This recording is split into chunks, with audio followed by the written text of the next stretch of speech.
Mommy and mommy are just wrestling.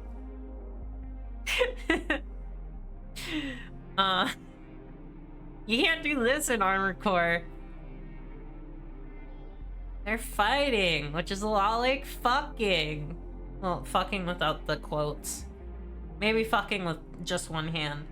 Or, I mean, quotes with like just one hand. God.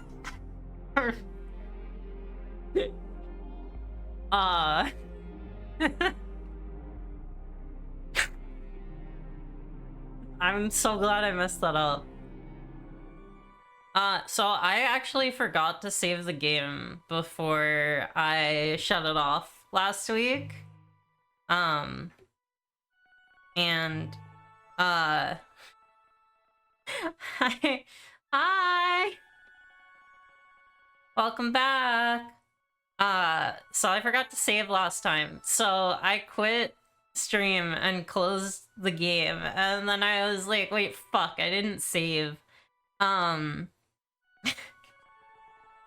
So I open it back up and just like button mash all the way through, because there's no skip text like in We Know the Devil, which is fine, because that way I don't accidentally press it and ruin everything. It took like 10 minutes, so it wasn't too bad, but it's really funny to me that like a 2-hour stream I can button mash through in 10 minutes. Professional streamer. Listen, I don't get paid for this, so I'm not a professional.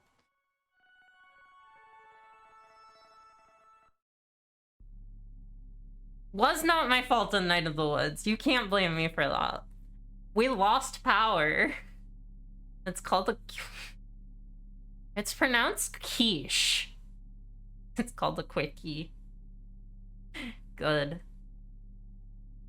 So... Very on brand for a Saturn playthrough. She just made my brain too gooey. Yeah. I like the autosave in We Know the Devil. That was nice. But, you know. Didn't take me too long. There. I remember missing something. No, I didn't miss this.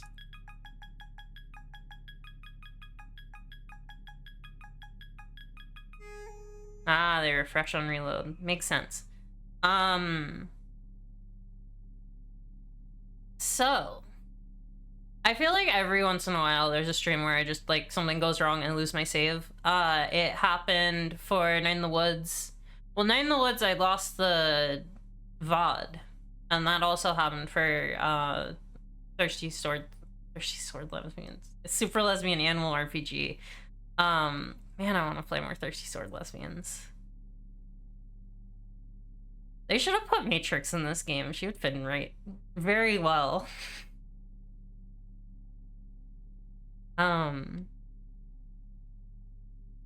But we left off and had just finished the Pluto mission for this round. So it's time for LT. In the Garden District, closest to the malfunctioning and broken tidal reactor that kept the colony together. Time and space aren't quite right. It's the perfect place for a real fight. How deep under Lunaterra's skin do you think she can get? It makes absolute sense that Saturn was a touchstone for Matrix. Like, I believe that for a second, like, instantly. Let's go bother Lunaterra.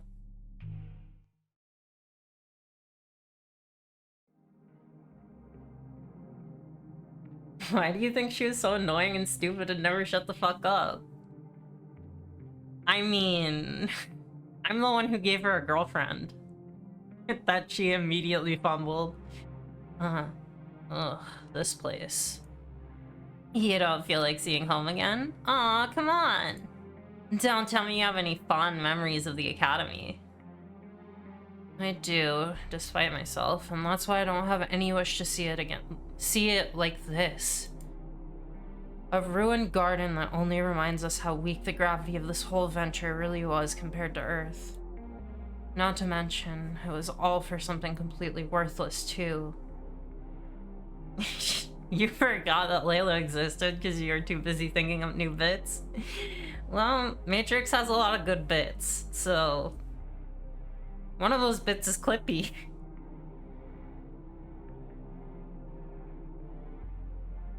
Wait, now you're grumbling about a mission? This is historic. The Lagrange reactor is just a hollow shell, and there's barely any advantage to have in getting it. This better be a trap to use you as bait to get to Memorial Foundation off our trail.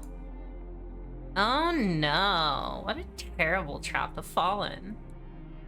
More flirting, I see. Is it unbearable? Yes, extremely. Are you really still getting nowhere with her? What are you talking about? I think you said you were going to crack her open and peel her shell, but I don't think you have. The moon is an egg. Ugh, you don't know anything. Shh. Ah, I am completely and utterly correct then. She's highly evasive. Point blank or sniper shot, I can't seem to hit her. Your type, I see.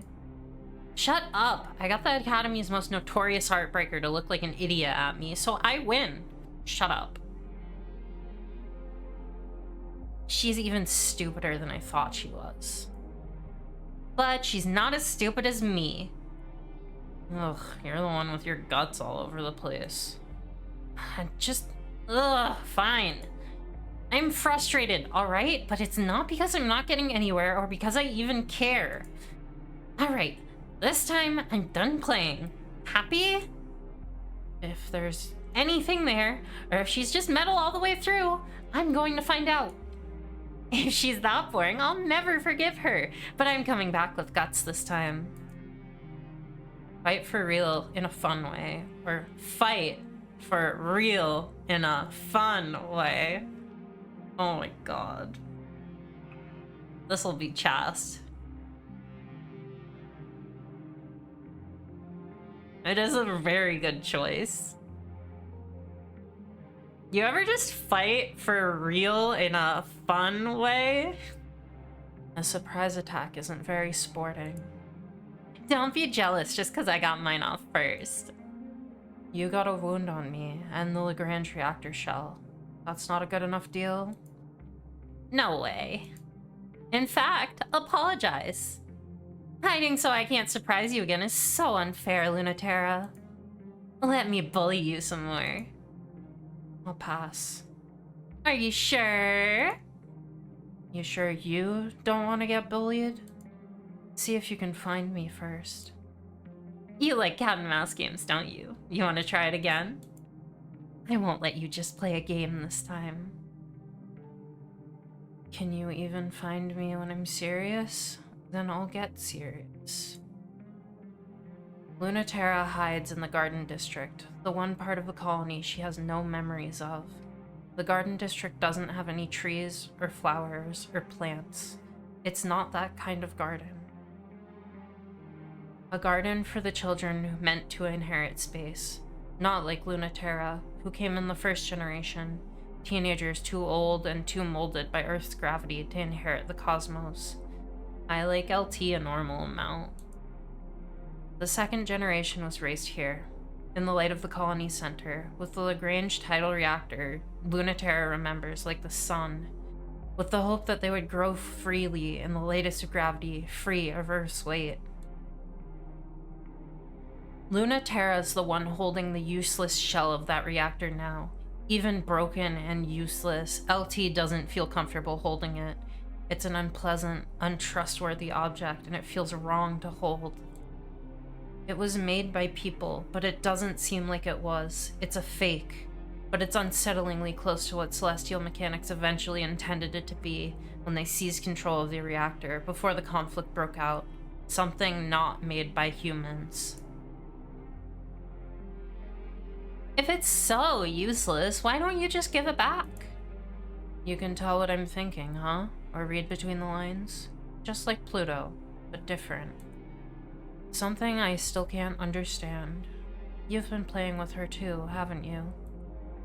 I sure have. Jealous? Of which one of us, though? Both.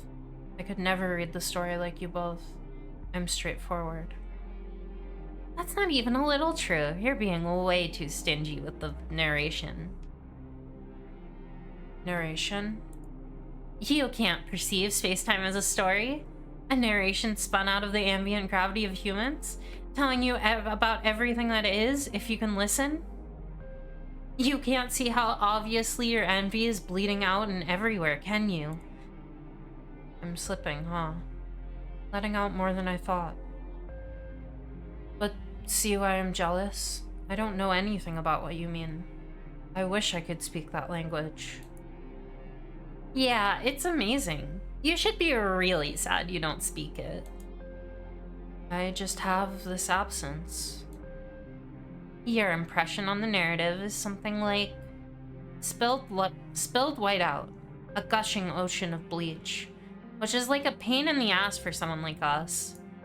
You also have the habit of acting too fast to get caught up in the story, especially when it's not going your way. 3 times faster than the story knows what to deal with. That's how. You are different than Pluto. She would swell into the atmosphere, but you slowly bleed into the spaces between the lines. I can feel you seeping through.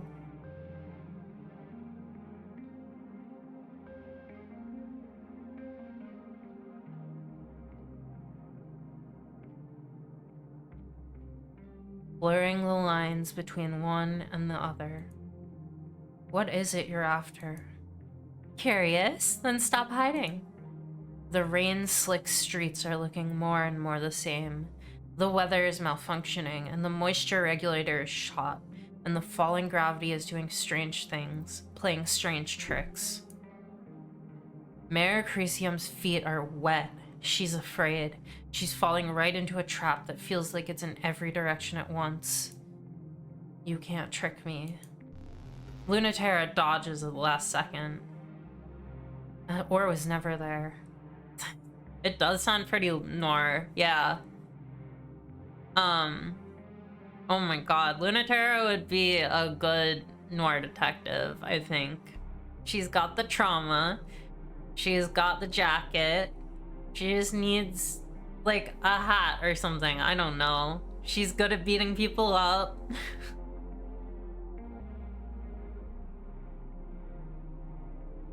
She's got the affairs. Yeah.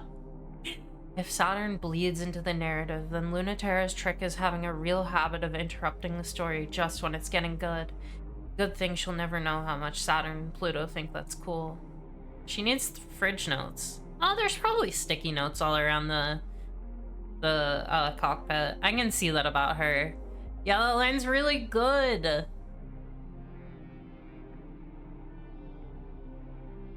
I have eyes too, Lunaterra. Don't think gravity alone is enough. Saturn swipes again. Lunaterra wouldn't be hit by such a thing, but she isn't ready for the dripping, sparkling neurolightning. She misjudges the distance, the unsureness of gravity. Mare Crisium sparks and bleeds from her left arm.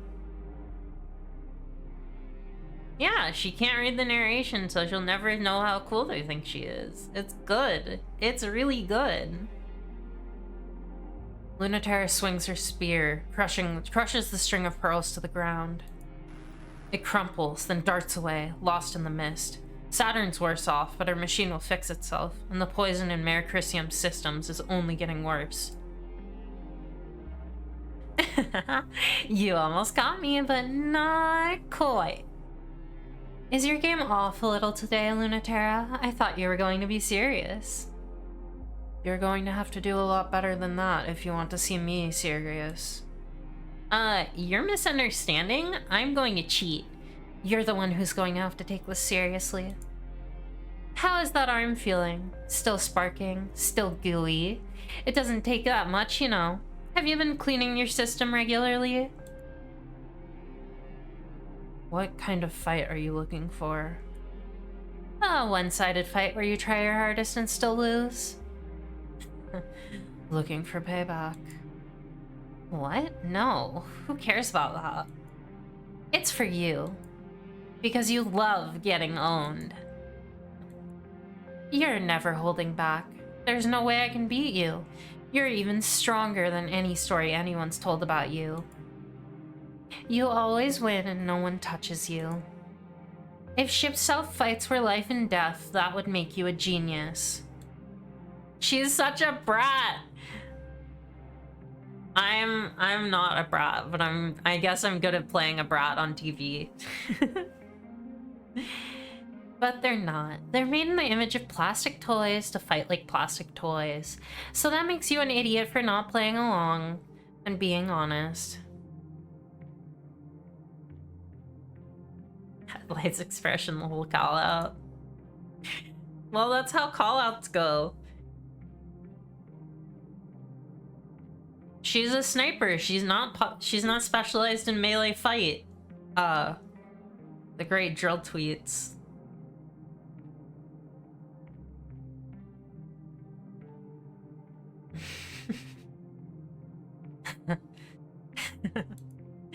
You'll save a lot of time if you give in and say I'm right now. If you beat me for real, that'll be all the answer you need. Stoic to the last, but that's great.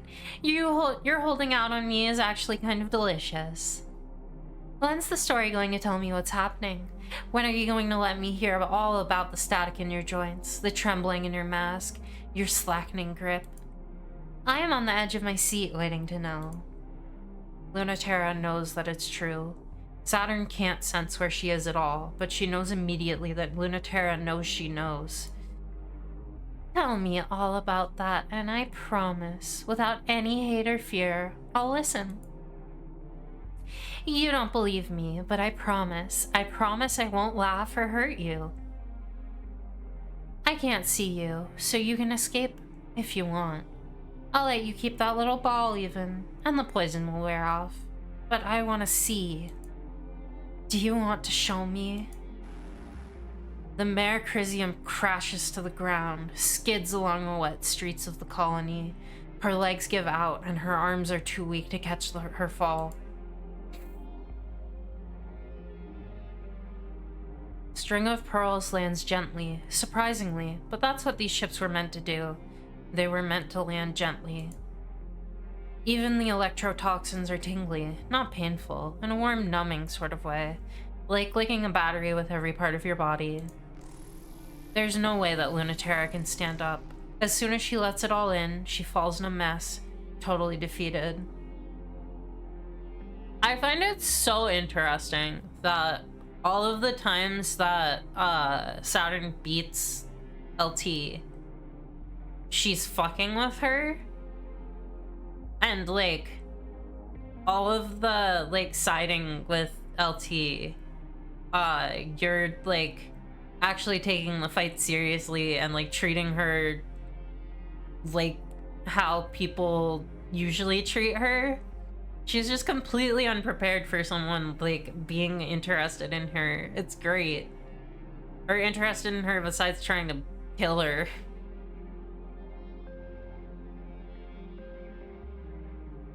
Oh wow, you really did it. You got so quiet. You're so well trained. Oh, wait, can I do a second take on that one? You're so well trained. You're the big, strong ace, but you shut down so quickly. You really can't deal with me at all. Why is that? Such a brat. Such a brat. Didn't you say you weren't going to bully me? I am showing all possible restraint. You really did make it hard. I thought you were kind of cool. You really acted like you knew what you were doing. Even though you were so scared. Leave me alone. Oh no, baby, but you love this? You're looking forward to it. I can see right through you. These ships are meant to touch. If you never lose, you never let anyone in. Oh, that's a good line. Thinking of this as losing at all is actually kind of sad. You want to give this all up and drag me home? Are you really sure? Lunatera, you really ought to not lie to me so much. This smug, untouchable Lunatera that I used to hate, she's so boring. But the you that you don't want anyone else to see, that's a much better you. That's the you I want to see.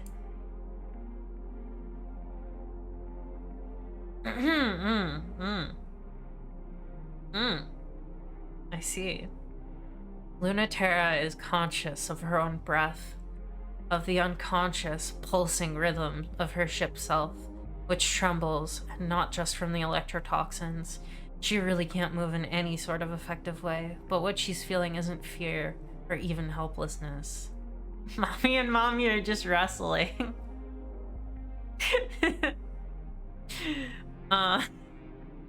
You can't do this in Armored Core. They're fighting, which is a lot like fucking. Well, fucking without the quotes. Maybe fucking with just one hand. Or, I mean, quotes with like just one hand. God.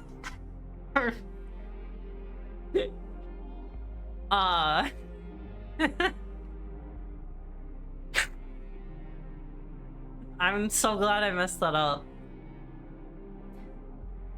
Freud loving that one. I don't care about Freud. Freud isn't real. He can't hurt me. Gonna be spectacular, Bob. You could clip that right now. It's possible. I'm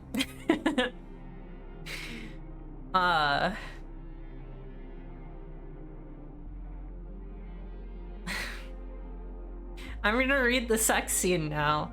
Lunatera is conscious of her own breath, of the unconscious, pulsing rhythm of her ship self, which trembles, and not just from the electrotoxins. She really can't move in any sort of effective way, but what she's feeling isn't fear or even helplessness. You ever just pump someone through a poison and then mech throttle, and then do some mech frauding? This is transgender. This is how you become transgender.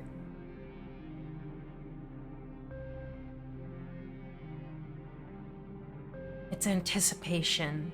If she thought that she trusted Saturn as much as anyone else, not at all. Now that she has no choice, she's surprised. She trusts Saturn so much, even knowing exactly what she wants to do. Saturn plucks the broken reactor out of Mayor Crisium's hand and tosses it away like trash. And I will. Now that I'm just saying.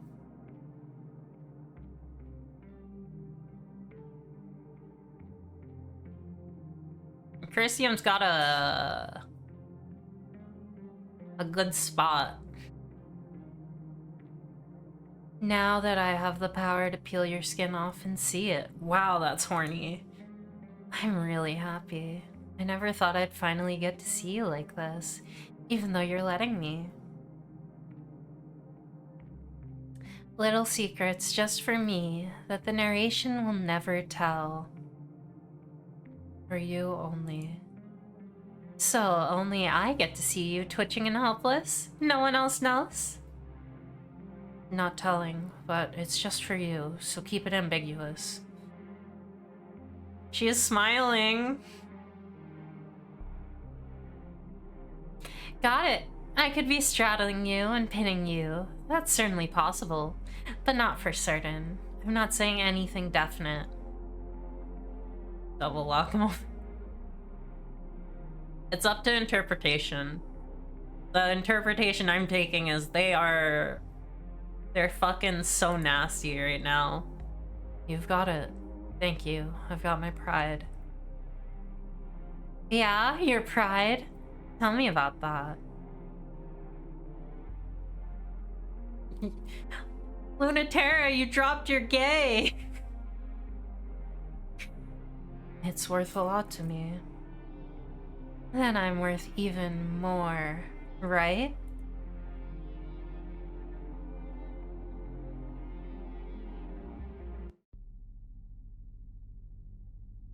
I didn't skip the line. It's January 30th, 1981, and the day is almost here. The deadline to save everyone who came up to space with us, fought with us, tried to bring everyone up with us. If we shut down the lunar gravity well, there won't be any choice left. The power that keeps our ship selves in check will fall apart, and we won't have anywhere else to go but home. If we kill the dream, no one will die. We really, really hope that's true. No one should die in space. No one should die, period. No one has to die, because ship self-combat is shimmering missiles of light, cosmic explosions, electricity that sears through the soul, blade sciences impossible for a human to produce, dances of combat without end, a fight against ideas with toys. Humans would never show that sort of compassion to each other. Earth's answer is a single atomic particle fired at near light speed directly into the cockpit core. A true weapon from a military force. The quickest, most efficient, instantaneous, unavoidable way to kill a human. The most boring possible way to pointlessly die. No drama, no meaning, just nothing. Lunaterra, Memorial Foundation, Ace Pilot. It's January 30th, 1981. In the end, they might get everything they want, in the way that no one else wants. If we open up the lunar gravity well, then we can establish forever another Earth, and maybe another. We can inhabit the whole system. But that will cut humanity into two, and more. The distance will be so much further. Everything we have will be even further from them. How much are we going to lose? How much will we never be able to give them? The moon is very close to being part of Earth. It's full of life, and humans can live here now. It feels impossible, and I don't want to give it up. We should break it off forever, shouldn't we? All I want is to stitch these two humanities together. But if one of us dies as a result, I will fight forever to keep that precious thing alive. Pluto, Princess of Cradle's Graces. I love Pluto!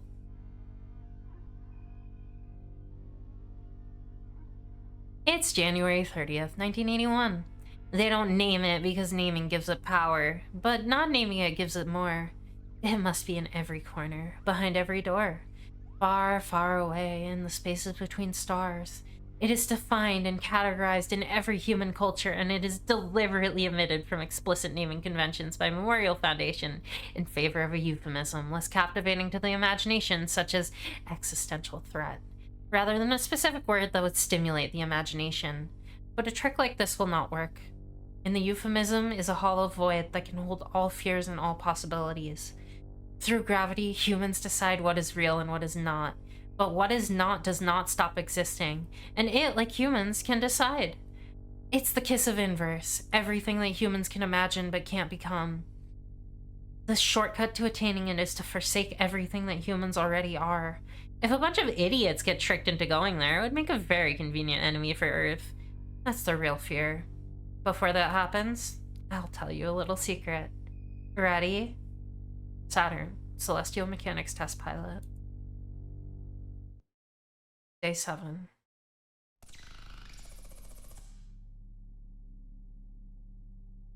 Ooh, that's a really good point, yeah. Man.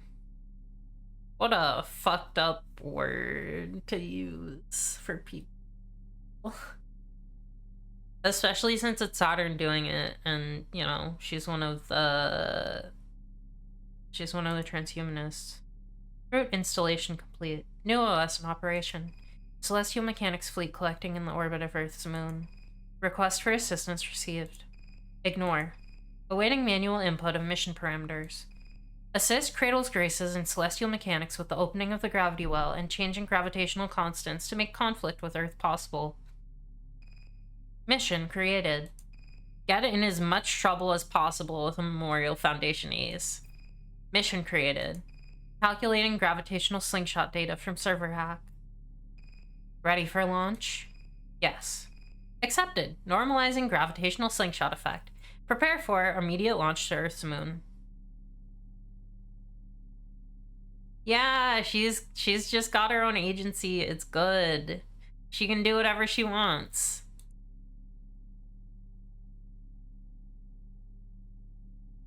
a lot of gravity. Do you think about Neith still? Oh god. Mercury, that's not your voice. Do you think about Neith still? That's out of nowhere. I think about them every day, obviously. They're the reason celestial mechanics exists. First, to understand what happened to them. And then, because we couldn't stop thinking about it. About how to make what happened to them happen to us. We still don't know what it was exactly.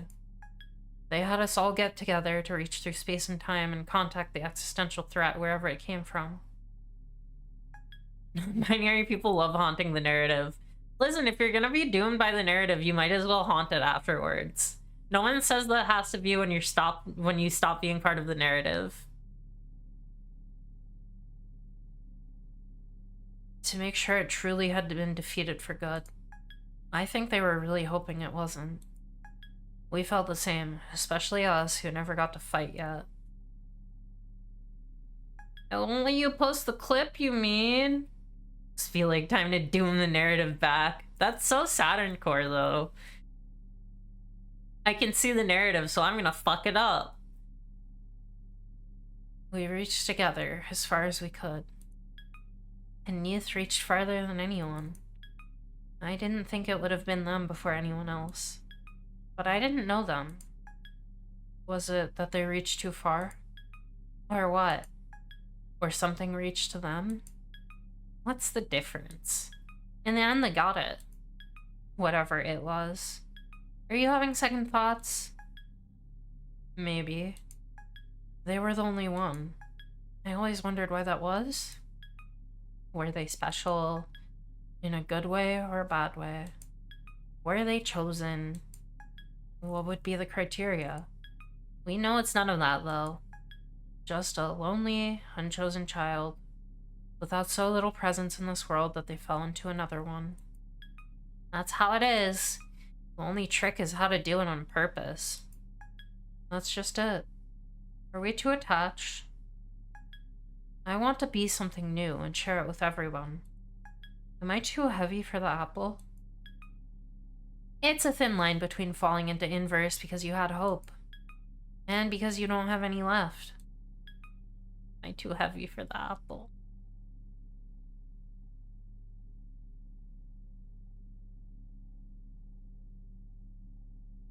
We should be glad it's not so easy, you know?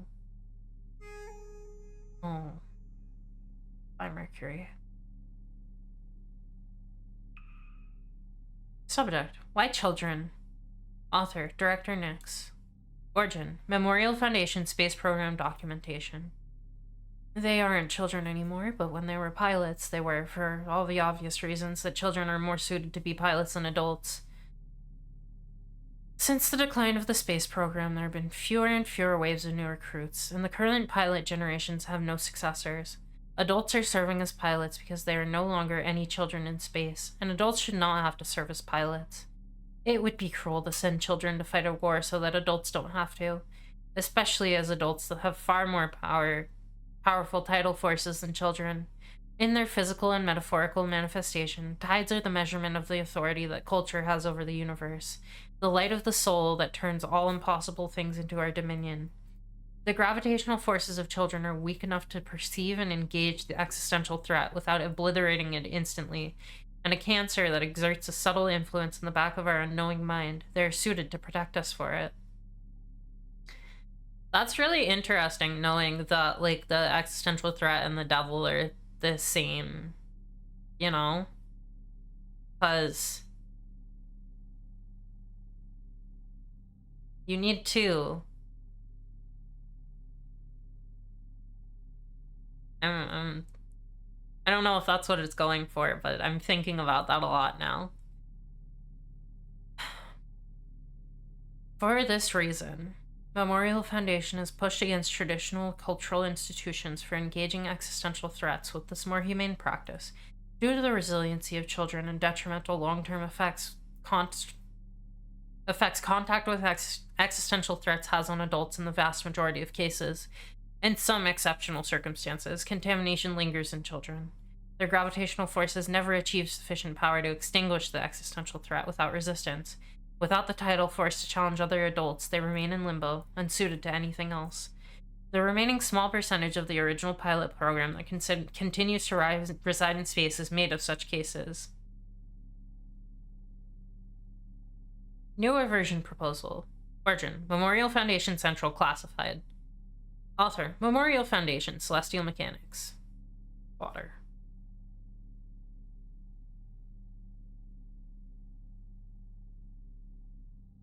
Thank you.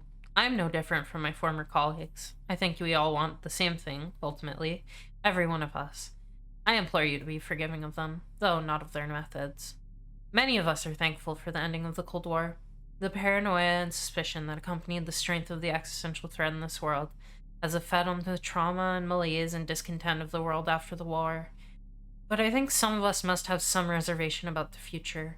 In abandoning existential threats to address the threats of our home, it will inevitably result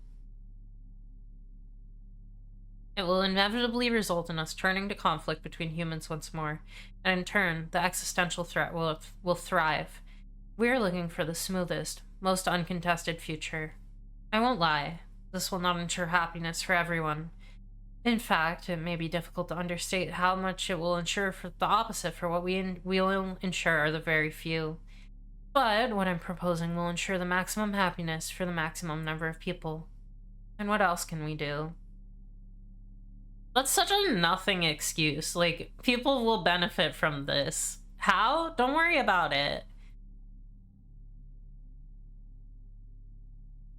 Man sucks. I want to beat him up. The acceleration due to gravity. Celestial mechanics and Cradle's graces have one thing in common, and that's escaping Earth's gravity. To do that, they need Saturn and Pluto to work together to corrupt the lunar gravity well. It's an opportunity for one to get the upper hand over the other, but they're not thinking about it politically.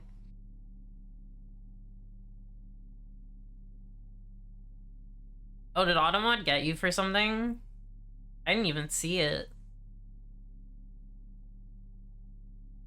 Plastic versus metal. Earth has promised to let the children of space sort themselves out, for now, but their machines of war guard the way back home just in case. When Saturn and Lunaterra meet in a chance encounter, the true terror of humanity stares them down.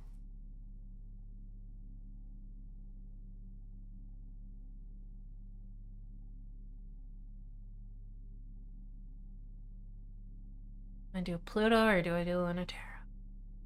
I like Pluto. Oh, it just picked up some words with the same. Oh, yeah, that one's fine.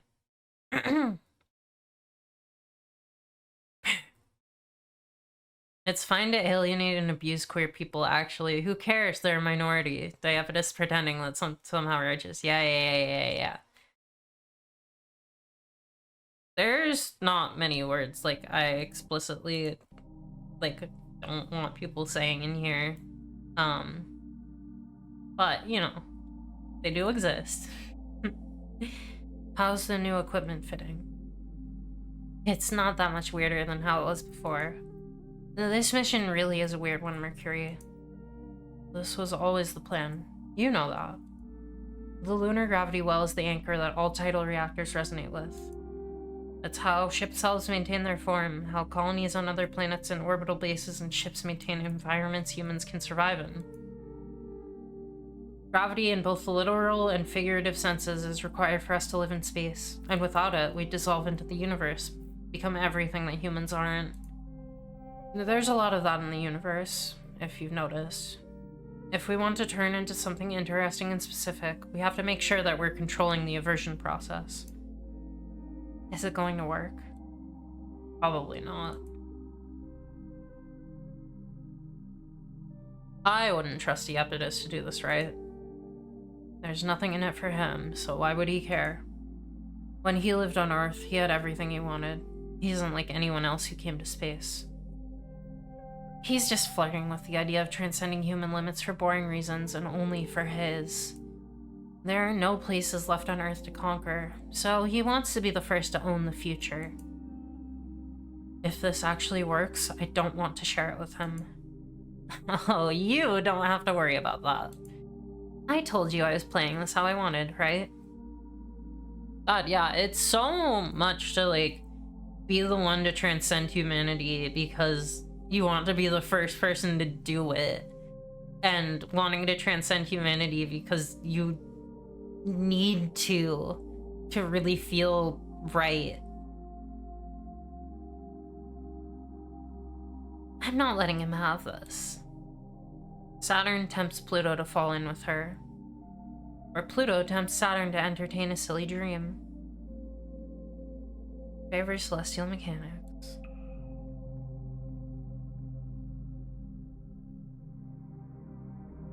On the lunar South Pole, the moon's first city glitters mundanely. So ordinary, it's hard to believe it's not just another site on Earth. The Lagrange colony was destroyed. The Ares colony was stillborn. But Earth's satellite is almost as much Earth as Earth is. So, we have the authority to name Earth's satellite to the moon, part of our body, the native sphere, and not foreign, unknown Luna.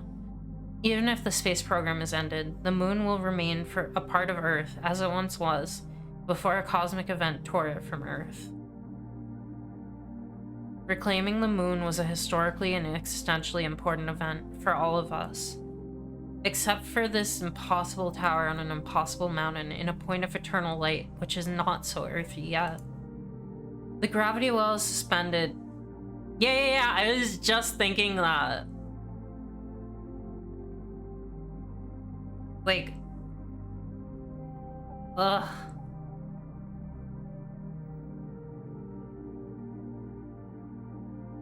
Cause Lunaterra isn't Earth, isn't like Moon Earth. She's Lunaterra. It's just like how Mars isn't Mars anymore. It's just Ares. Names are like mean things. She can be propped up as like the most important person on Earth, but she'll never actually be Earth in the way everyone else is. She's Lunaterra. I love media. You ever just be too homo to be earthly? Every fucking day.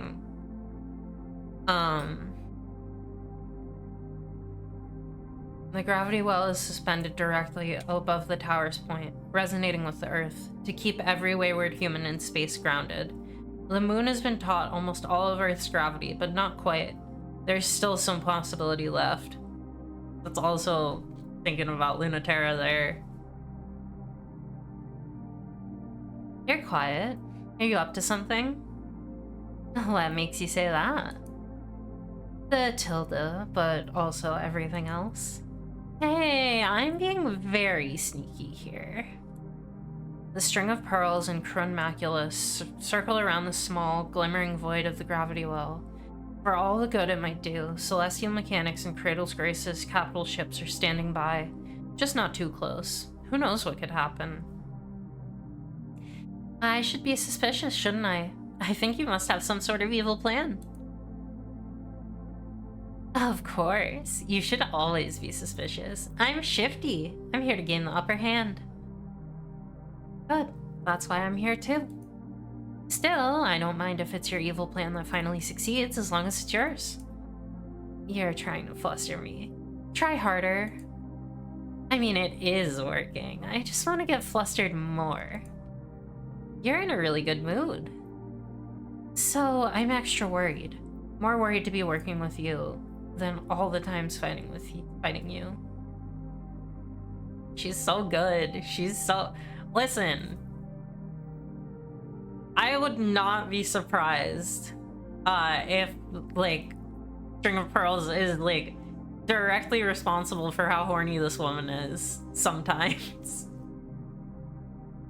And that body? Come on. You gotta use it.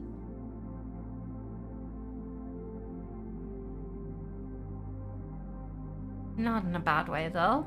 Cat mech and heat. You're so right for that. The gravity well is a massive engine, and it is very stable. To destabilize it is very dangerous to everyone and everything. which is why they're opening it. The escorting operational platforms from Cradle's Graces and Celestial Mechanics tonelessly coordinate with each other to instruct Saturn and Pluto on preparations, like exes that are forced to attend an event for their children together, because that's what they are. Now you're the one who's quiet. I was in a good mood. Did I tease you too much? Oh, no, I was just remembering something. Do you remember this too? We did something like this before, a long time ago. We did? Together? I only saw you a little bit back on the campus. It was kind of a weird time. You seemed really far away then. More so than now, and we weren't there that long. For the third generation, they wanted to kickstart the process, you know? Not a whole childhood of care and attention, but condensed, chemically assisted, cybernetic enhanced growth. They wanted us to go from nothing to perfect. I guess by that standard, we didn't fall as short as we could have. Unfolding dimensional cords. Begin torque acceleration. They were hard times. You know, I was really bad at first, right? Not just terrible at all the classes, all the tests, all the work, but I wasn't obedient or likable either. I was super annoying. It still feels like that's me, most of the time. That can't be true. Of course it's true! I wouldn't have tried so hard if I hadn't been like that at first. When I first got here, I knew I was lucky, and should have been so much happier than I was on Earth, but everything felt wrong. It took a long time for those memories to turn happy. Baby Pluto! I love Pluto. Containing stray particles, establishing net. It was the opposite for me. At first, I loved being a science experiment, but I guess it would have been different from you. I didn't think about that. But you made it sound like we met each other before? Enabling physical canceller. Limits off. I'm good at remembering people. There's not that many of us, so it's not that hard, but I remember you. You looked like you started out perfect. You know, I was a little jealous of you.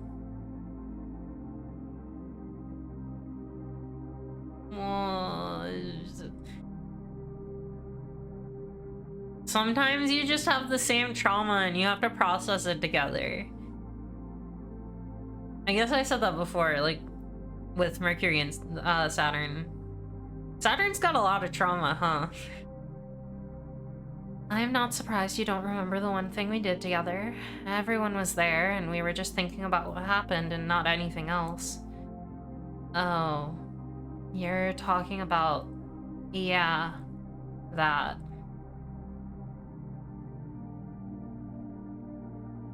We were all there, so of course you were there. I didn't think about that either. Yeah, the juxtaposition of this open, casual intimacy versus the delicate, dangerous work they're doing very professionally. Oh boy, does she! Slap Saturn. This girl has so much, can fit so much trauma in her. And also poison!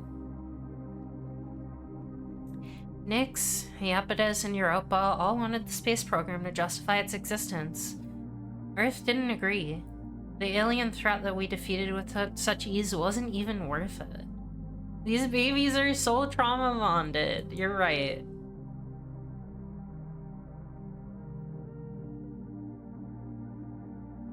Just a shadow created by waves of humanity in space. A color and a light that fought us and never came into focus.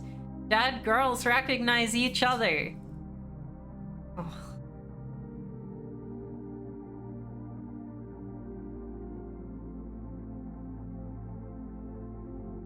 I feel like I'm doing the voice for that song when I'm doing Saturn at her flirtiest.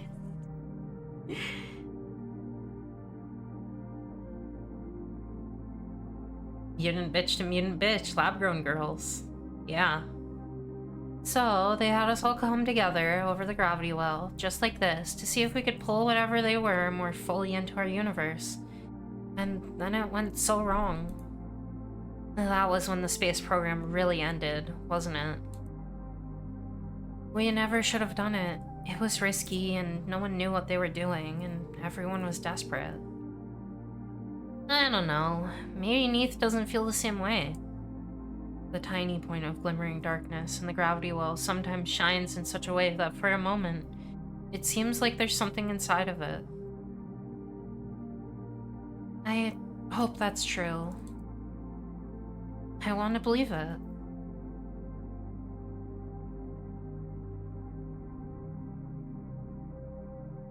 Ugh, I love that. I feel the irony. It's coming in waves from my phone. I can't wait to know. I can't blame them for what happened though, either way. Really though. What do you mean can't blame them? I mean, they were the one who gave in, right? When most people talk about what Neith did or what happened when they turned inside out in the light of the gravity well, it was as if it was a horrible accident. Not something they did on purpose. Why do you talk about it like it was? I just had this feeling. I didn't really know Neith at all. No, maybe I should be honest for a second. I was thinking the same thing. What if I jump in? I thought the same thing. We could have been like them. During the testing, when we saw the gravity well opening before us, we could have jumped in too, if we wanted to. It was scary. It was, but a lot of us looked at that and after we thought, us too. And that was how Celestial Mechanics was born. That's the truth, whatever Iapetus really wants aside. We have our own ideas. That's amazing. I couldn't be so brave. I love that Pluto still just thinks of herself as the small kid alone in her room forever. Just trying to be happy and love everyone. Oh. When Earth looked at what emerged, they were filled with despair, so that's how I decided to feel too. After all, it was proof that the existential threat was the same thing it's always been. The same thing we've been fighting as long as the humans have been humans. The shadow of possibility cast by us. The not quite there aliens we had fought for so long were just caused by our ripples in spacetime.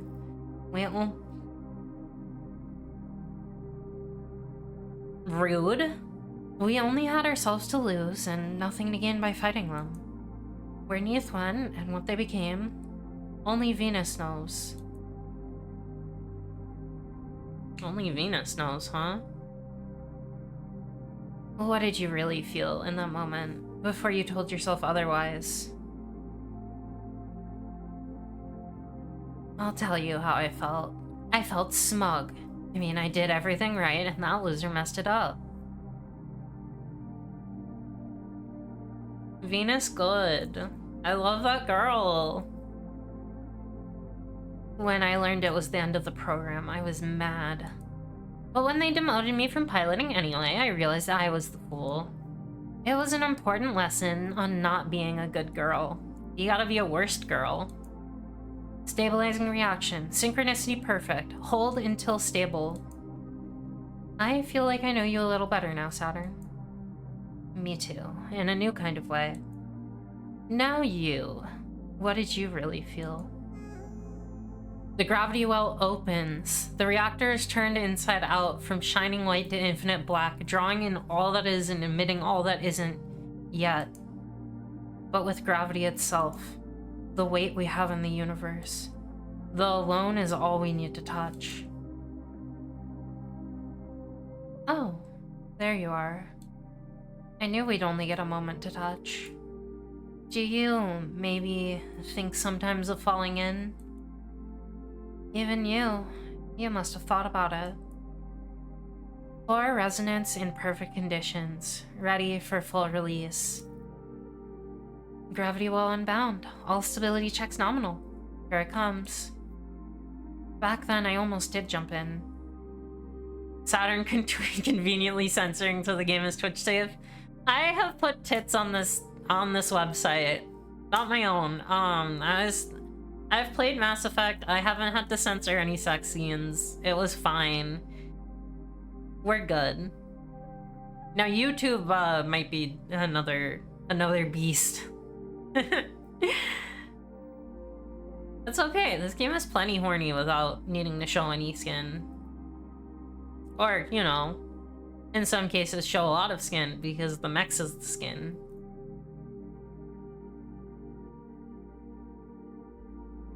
Back then, I almost did jump in. I thought about it before it was happening, when they said you must not, under any circumstances. Yeah, I love how they're holding each other too. It's just like... They just know, and they want to be there and for each other and just talk and be comfortable for once in their fucking lives. It would make anything I couldn't do possible if I left everything I had behind. It's an awful paradox of a deal, but I wanted to do it so much I would have if Neith hadn't wanted it 1 second more.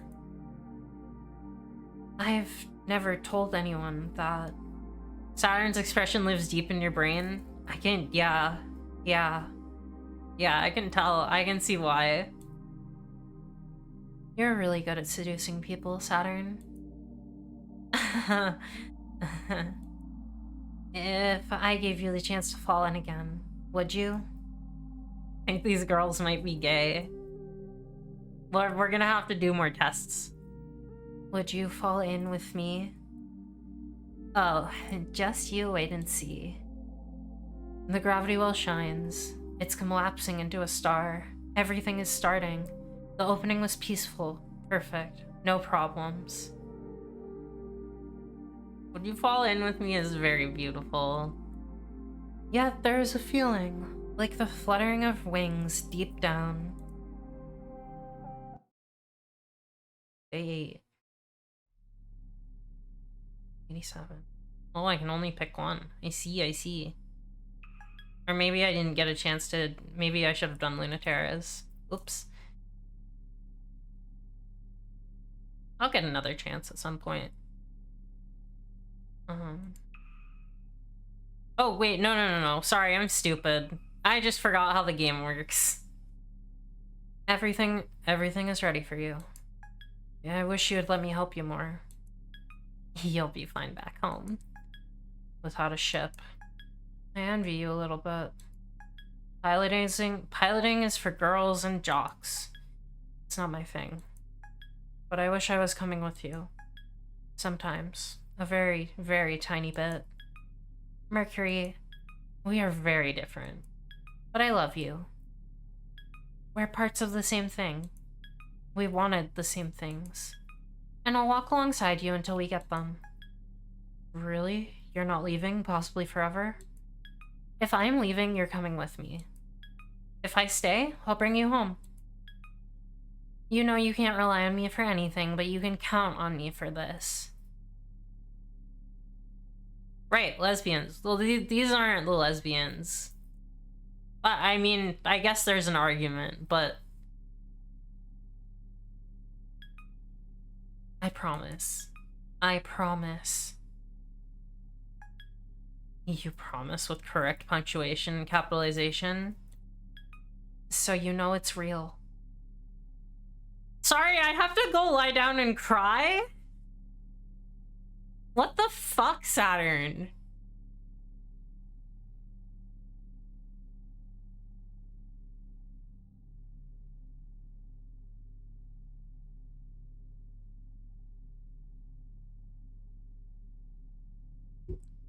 Lines that'll make you break out alcohol for 200, please. Jesus Christ. What else can I do to pay you back? Nothing. I count on you for a lot, Saturn. The same way you count on me. I like Saturn. Why children? Memorial Foundation Native Sphere Archives. Saturn acts like a brat all the time, but I'm doing it for you is not a lie. She cares so much. She cares so much. Nora, this is near the end of a route.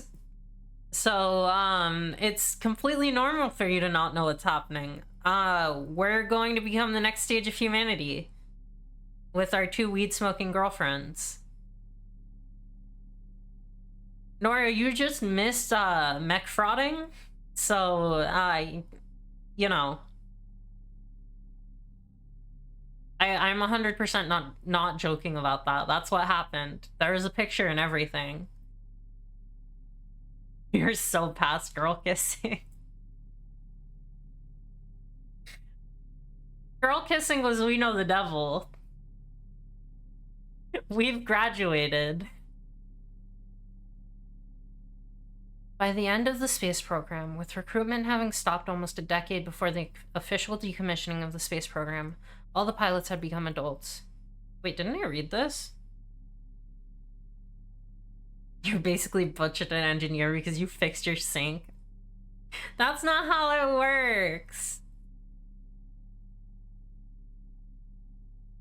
Different email, same subject. Okay, cool. It's just very similar.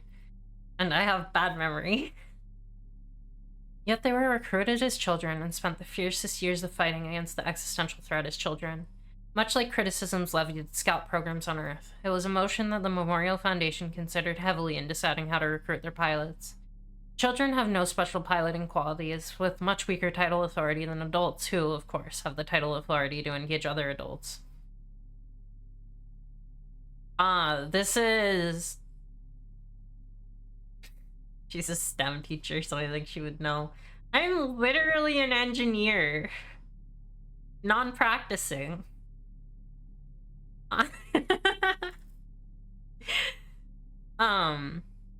No, I practice sometimes, but right now I'm a gay farmer. And a nightmare streamer. It was a motion that Memorial Foundation considered heavily in deciding how to recruit their pilots. Children have no special piloting qualities, with much weaker tidal authority than adults, who, of course, have the tidal authority to engage other adults. Adults would be stronger and more powerfully able to use ship cells. Much more so, the beloved and chosen adults rather than the discarded and flawed children that were chosen. On Earth, adults with much stronger tidal forces than children will destroy the existential threat before even comprehending it. And because of this, those threats are able to hide in the world and prey on those who are more weak, such as children, or those who are unchosen even as adults. This explains so much about We Know the Devil, and it's making me like... They're so important for each other. Those who are strong enough should struggle with other humans, and those who are weaker protect the rest from trivial threats outside humanity. Sustained contact with the existential threat often exacerbates this effect, and there is a cold twofold reason for delegating who will and who will not confront existential threats. Children and the unchosen, who bear the burden so adults will not be worn away. You made too much holla. Can I have some? Please, please, please, please.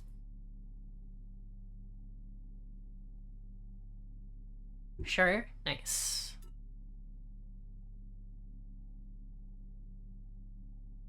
This makes my throat so dry.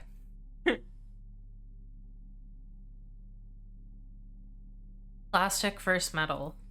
Earth has promised to let the children of space sort themselves out, for now, but the machines of war guard the way back home, just in case. When Saturn and Lunaterra meet in a chance encounter, the true terror of humanity stares them down.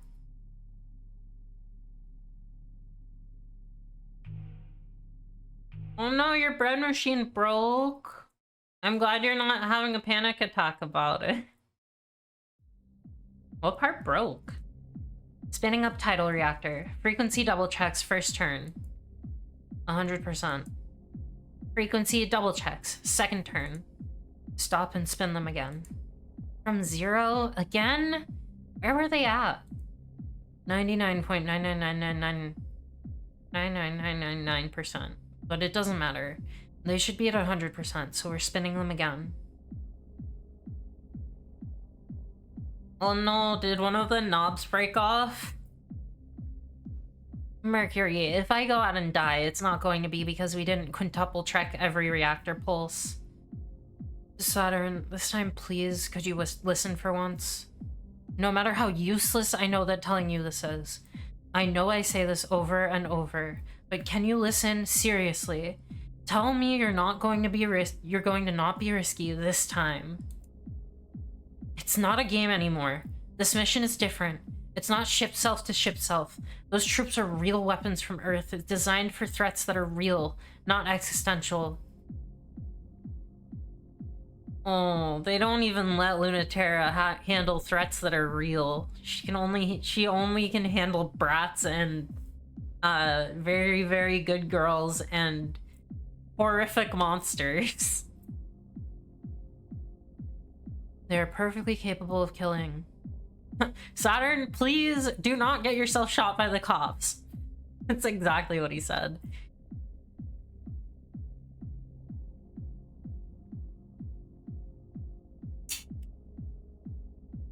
Oh, is that the song? Oh, good. This track, yeah. They are perfectly capable of killing. They are designed for no other purpose. I love when music is named Electrotoxin No Mercy. That's just peak music right there. That's not even going to be an issue, though, because your orders are strictly to observe and not get remotely close enough to get engaged. Get engaged, to engage. Yeah, the whole soundtrack definitely fucks, from what I've heard of it. They won't leave stationary orbit around the near side of the moon. They're Earth's insurance plan, and we can ignore them as soon as we make sure that's all they're doing. Don't joke about dying. That can happen. It won't if everything is perfect and you do exactly what you're supposed to do. It finally matters this time, and you... Mercury, please. I'm actually really sorry, Mercury. I didn't mean to make you worry. I mean, I didn't mean to make you really worry for real. I promise I'm not trying to die, okay? I promise. Okay? Making poor choices about who to kiss and what to do isn't the same thing. I listen to you when it's for real, okay? Plastic is a very good name. I love these two so much. I'm gonna miss Mercury. I wouldn't cross the line. You're my friend. No one else. No one else is worth you. You're the most important. We've been through too much. I wouldn't ever, ever go back or throw everything we've got away. You know that, right? Sorry, I'm acting like I forgot. Mercury, hey. Say something. You idiot. Give me a minute. Damn it, I was going to act like I tricked you. I was going to get to feel smug about making you feel like everything was serious, and I was going to lord it over you. But now I'm crying, asshole. Sorry about me, but I love you too. Don't worry. They hide together in the peaceful moon's winter night. Risk dying, tearing that machine to pieces. I made a choice. Well, it seems like it almost can't be it can't be a coincidence bumping into you again. Fancy seeing you here. A likely story, but please stay down. It's closing in. The Legion choice. It is the Legion choice. I mean, Legion would be like high with celestial mechanics, right? Like that's kind of their whole deal. They did volunteer to be like a new kind of person. That thing wants to murder us very badly. It wants to kill. Yep, aren't you itching to fight it? The autonomous military unit is waiting for opportunities, it seems, but it's really just reacting to conditions and responding with protocol. It's inevitably gravity law. Humans can be pretty unambiguous, which is why if you want something done precisely, you must teach it only a sliver of what humans know. If you want someone dead without complication, you need to remove nuance first. Ugh. Legion isn't Lunaterra and a Saturn transsexual. That's very true. Never is just Lunaterra. All the fucking way through. Actually, is Never Lunaterra or is Never Pluto?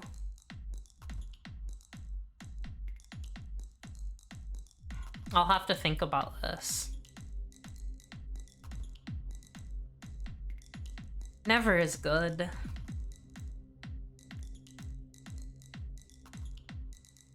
Also, if you want someone dead without complication, you need to remove nuance. Ugh! Did you know this game's written real fucking good?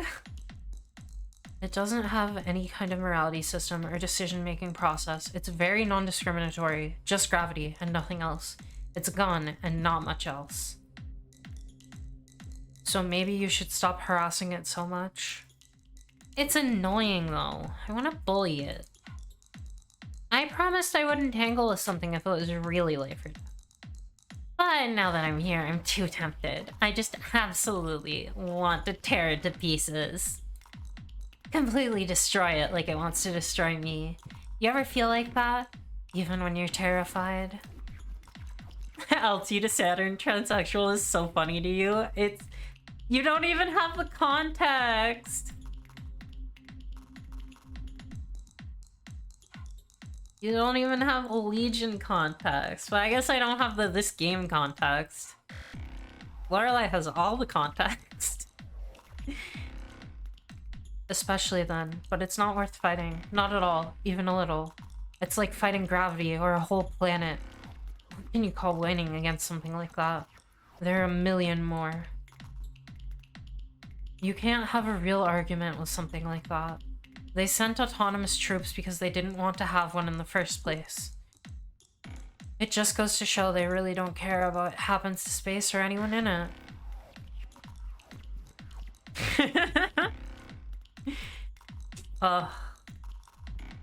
Beam Saber would have been... Our Beam Saber game would have been a good fucking podcast, I think. I wonder how we would have handled the Zana bit, though. Like, with editing. That would have been difficult.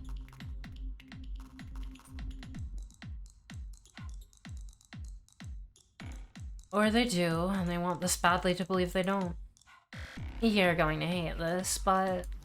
that makes me wish I could crush them even more. Sorry! There has to be a way, right? Oh. Unlike a shift self, the autonomous military unit doesn't have a shape that remotely resembles a person. There's no need for that. Obviously. You would give something a human shape only if you wanted it to be able to express the fullness of being a human. War has never been fought like that. Military technology is designed to narrow available resources in order to efficiently execute a single specific function. Giant robots have never been practical for war. What is necessary is a single vector pointed in a certain inflexible fixed direction. The autonomous military unit may not look human, but it is human. A single, uncomplicated human thought. Die. I'm worried that telling you this will just encourage you, so I shouldn't. It feels like a bad idea. But they're not invincible or almighty against us, even if they're incredibly, overwhelmingly powerful. Especially here, in the liminal zones of the moon, but not ever, not anywhere. It's nice to hear even you get mad about it. I understand the math. We're risking our lives and our personhood, and they're not. It's very one-sided. Humans are cowards. And that makes me want to fight even more. I'm saying it's not worth it. The statement will be lost on Earth. They've got an endless number of drones. But you can destroy them, right? I'm not asking if there's a point. I didn't care about that. I'm asking if we can. Let me know how you did it, right? Because you have. You really don't know, Saturn. You really just don't. And you never will. You can wish and wish and fight and fight. But Earth will never let us go. 9.8 meters per second squared is what we are bound to.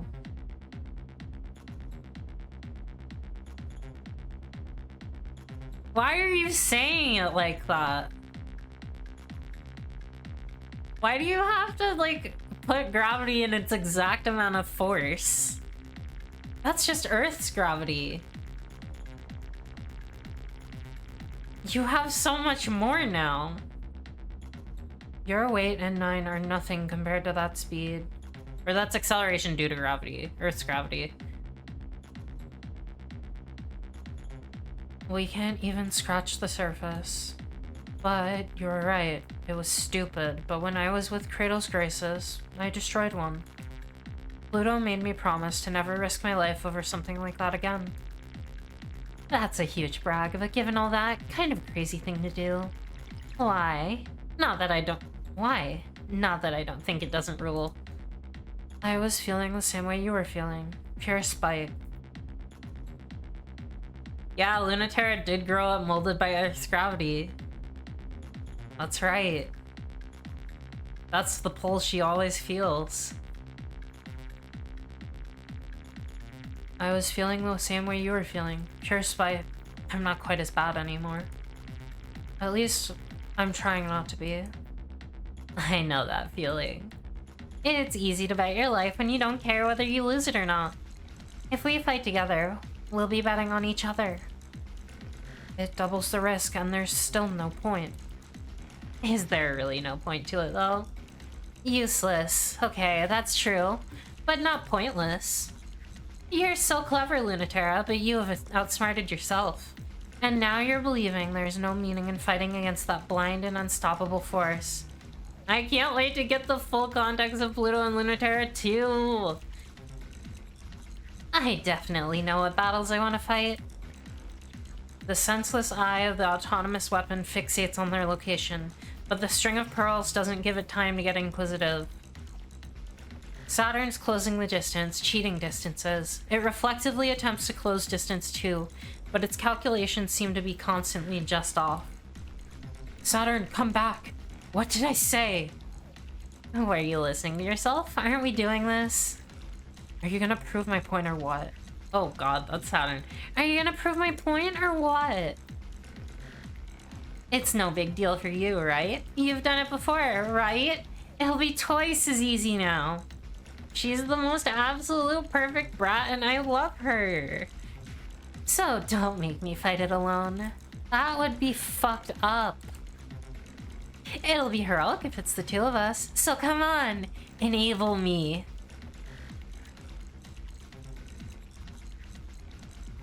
Don't you want me to not end up like you? Don't you want to not end up like you? Ah! Fuck! This is the big animated badass high emotion scene of this first show? Oh, absolutely. The autonomous military unit is extremely simple. It fires a simple burst of metal directly at a cockpit. Particle unaffected by gravity. Instantly lethal. You want to know the weak point of the mech?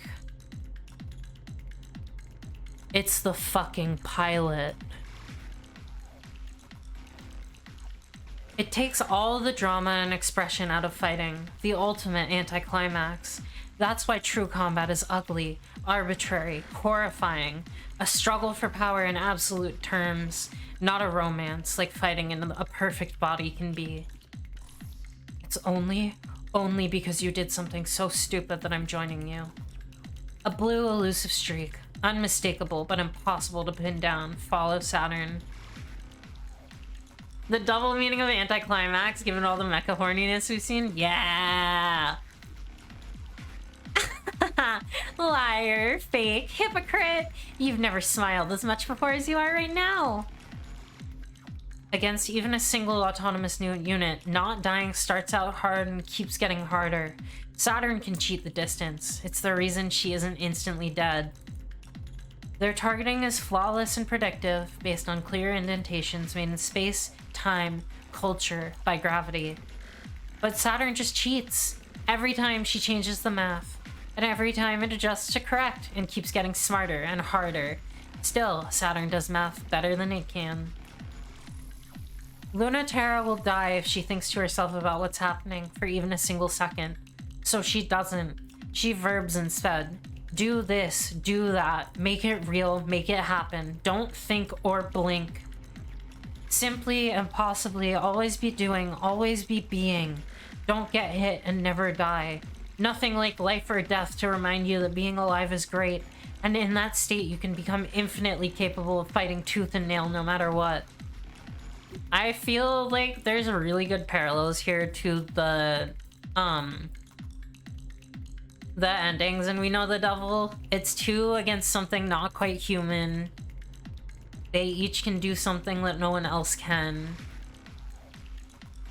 It's just very much reminding me of that. Maybe it's just written in that same way, but when Mericrisium's hard-blight slugs hit the unit's chassis, it miscalculates, dips into motion, but it's undeterred.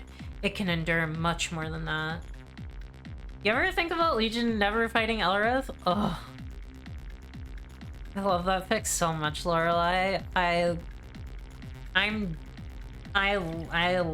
It's good. Legion being so afraid of never dying, never being so afraid of never dying. Lunaterra respects that and fires 12 dozen more, as point blank as possible. No time for mercy, so increase the output. More than should be possible. Defensive insulation keeps it protected from the String of Pearls electrotoxins. All the String of Pearls can leave is a series of bleeding, oozing, hot pink pinpricks. Nothing but scratches until there are so many of them they aren't just scratches anymore. There's no limit to how mean she can get. It's something else fighting like this. I wasn't ready. You're doing amazing. You're unreal. You have to be, otherwise you're dead. So don't let up, don't stop, keep going. It's the only way. Every approach and hit counts. You've got to be perfect. The autonomous unit, military unit, is fast. Faster than either of them, but isn't faster than coincidence. It's not fast enough to predict someone who isn't even thinking, and it's not faster than cheating. Saturn works her whole hand into its guts and comes out with a fistful.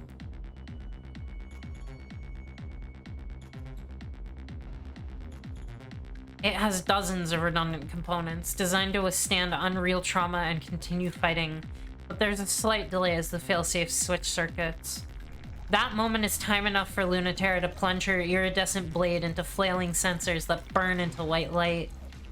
Even torn in half, ripped apart both ways, apart by a division of light and dark, undone, the autonomous unit still moves.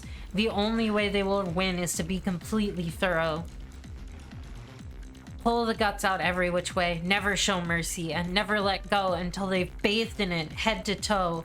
At the end, they don't even realize when the moment came that they were still alive, that they had won. This is what playing Bloodborne co-op feels like. Are you finally satisfied? God, it was worse than I remembered. No idea how I did it alone. I feel incredible, beyond satisfied. If I didn't feel almost dead, I'd be begging you to do that all over again. I knew it'd just encourage you. Shows the good it did. You know, Lunaterra, in fighting, no matter what, no matter who wins, I know the best I can hope for is half of what I want. But I'm not here for a realistic outcome, even if that's all we get. I'm just going to fight. Forever, with perfect greed until I get everything. I don't know if I can be that cool. But when it comes down to it, I won't stop either. Day 9. Iapetus. Well then. I'm quite impressed. You don't even sound surprised. With how much I fucked everything up? I thought I'd get to see you surprised for once. If you had this much faith in me, you shouldn't have got so mad. I wouldn't be respecting you very much if I wasn't prepared with contingency plans. But I'm delighted to not need them. I thought so. I used to think you knew everything. Oh, good to see you're understanding the fallibility of your superiors. Fallibility? Why fallibility, Lily? Now I understand. It's because you just don't have any experience not getting what you want. And you always are sure deep down it'll turn out for you. Superiors. Ugh. Ugh. You wound me. I'm not stranger to not getting what I want. The world would be a very different place if I did. No, yep, it is. Not even close. You've never even come close to not getting what you want like I have. Forgive me then. If you put it like that, I'm certainly much closer than you. But that's the reason for this arrangement, of course. You will all get the bodies you wanted so much.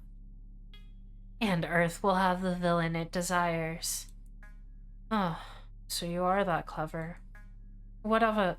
It's still a mutually beneficial scenario. You and humanity will be so different from each other that you could not possibly understand or communicate with each other.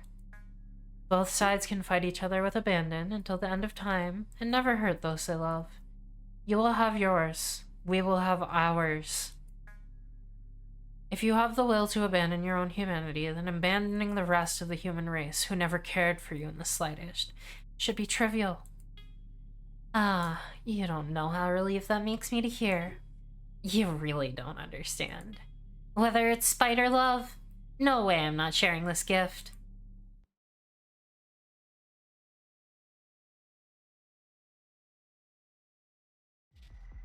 The fleets crash, ship self against ship self.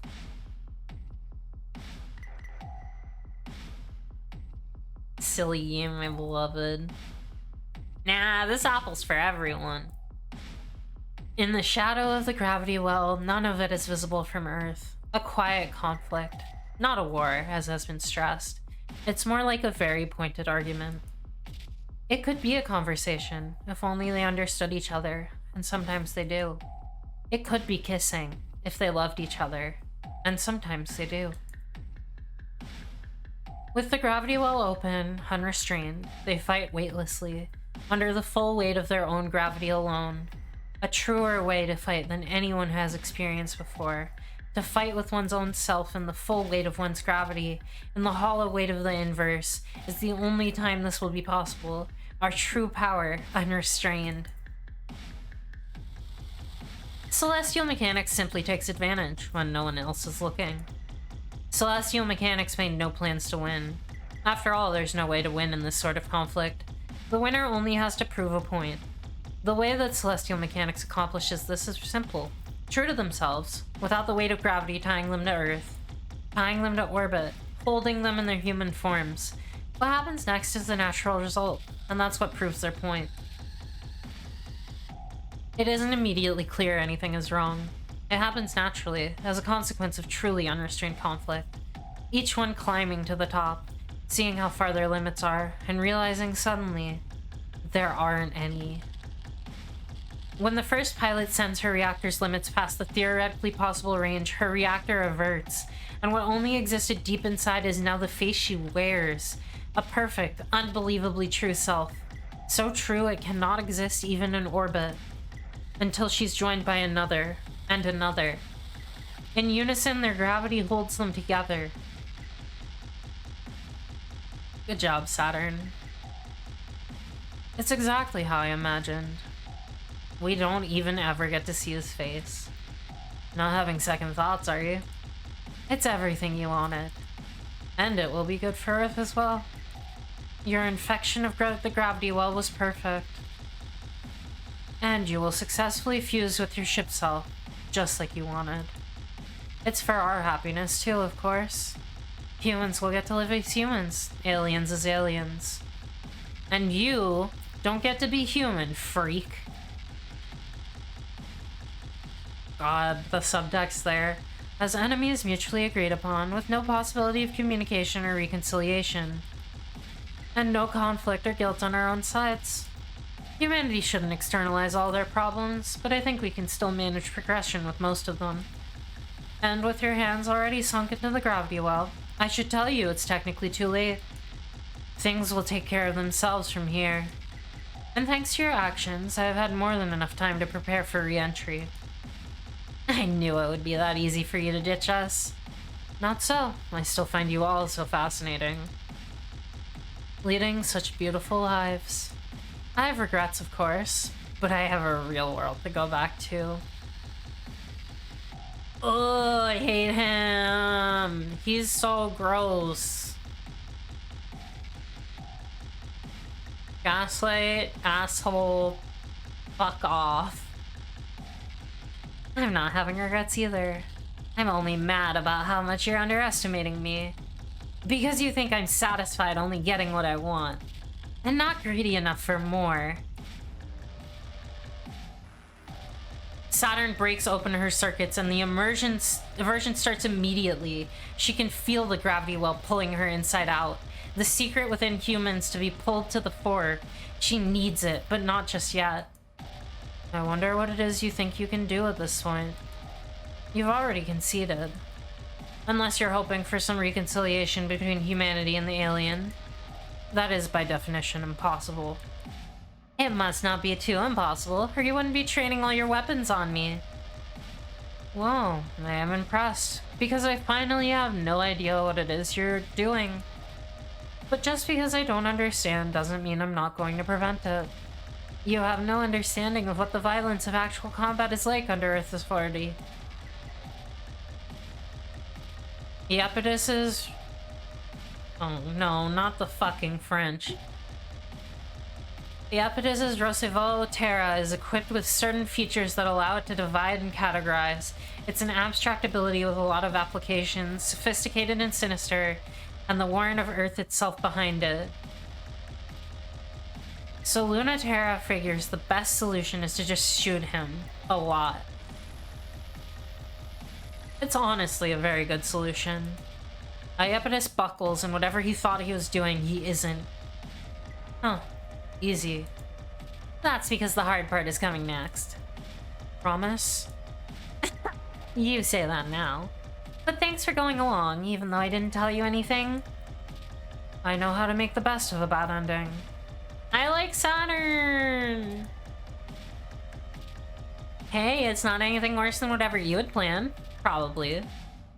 So, let's help me make it the best bad end we can find. Pay attention or die. The intent is lethal and simple, but the weight is not heavy enough to kill. The string of pearls tears a hot pink scar through space-time. His bullets can go there. If you can come close enough to talk to me, you can come close enough to kill me. But I don't want either. I want to never see or know you throughout space and time. Blocked and ignored. Indeed. So complete the transition. If you remain human, you'll die. I can ensure it. The autonomous military units come to his aid, but their sensors are off. Their movements are slow. Human gravity is losing its authority here, and their tools are useless. I could seriously really use a little bit of help here. Well, if you're actually asking. Pluto unfolds the rhythm. She decodes the sequence. Plates shift, engines hum, her eyes open. So she opens up her eye, her other biggest eye, big enough to swallow it whole, and then she blinks and swallows. She's got hungry eyes. Pluto's hands hold Saturn's tightly. I thought you promised me no bad endings. That's what I'm trying. It might really be working. This already feels too good. I know what you mean now. Pluto rocks! Do you have an answer? Oh.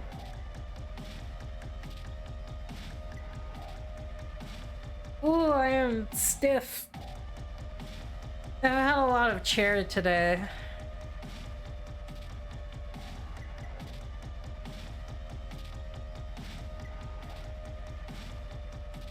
I'm sort of counting on you for it.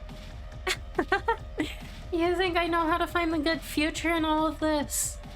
Well, you're a good person, but I need you to be the one not just thinking just about us, but the humans left behind too. You think you wouldn't? I think you think too much of me, and too little of yourself. Iapetus has an answer. The story ends when the weapon that is designed without exception to kill does so, and forces a choice between one of two sides. Human or alien, two distinct and incompatible worlds. The mathematical model needs to be perfect. It needs to allow for exchanges of matter, light, information, without allowing for understanding or communication. This is an extremely easy calculation to create. It's the oldest narrative there is. It's the one that Earth has told again and again and again. Iapetus has an extensive library to draw from, starting from the first moment humans separated light from dark.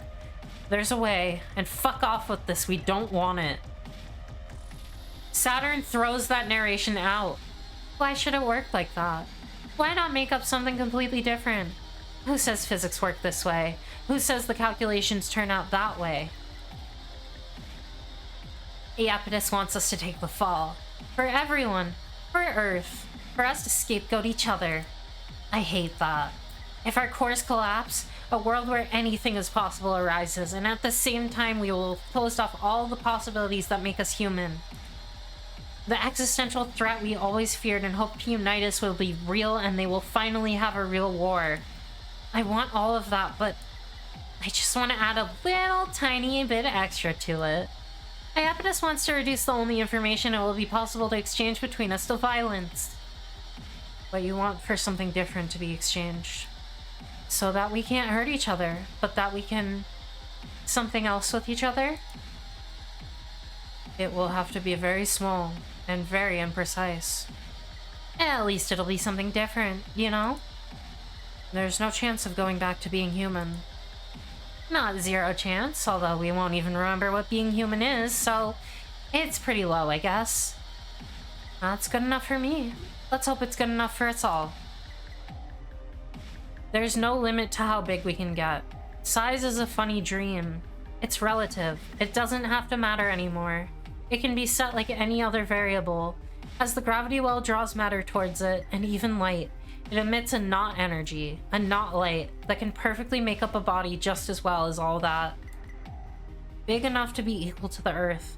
Big and close enough to compete with the moon.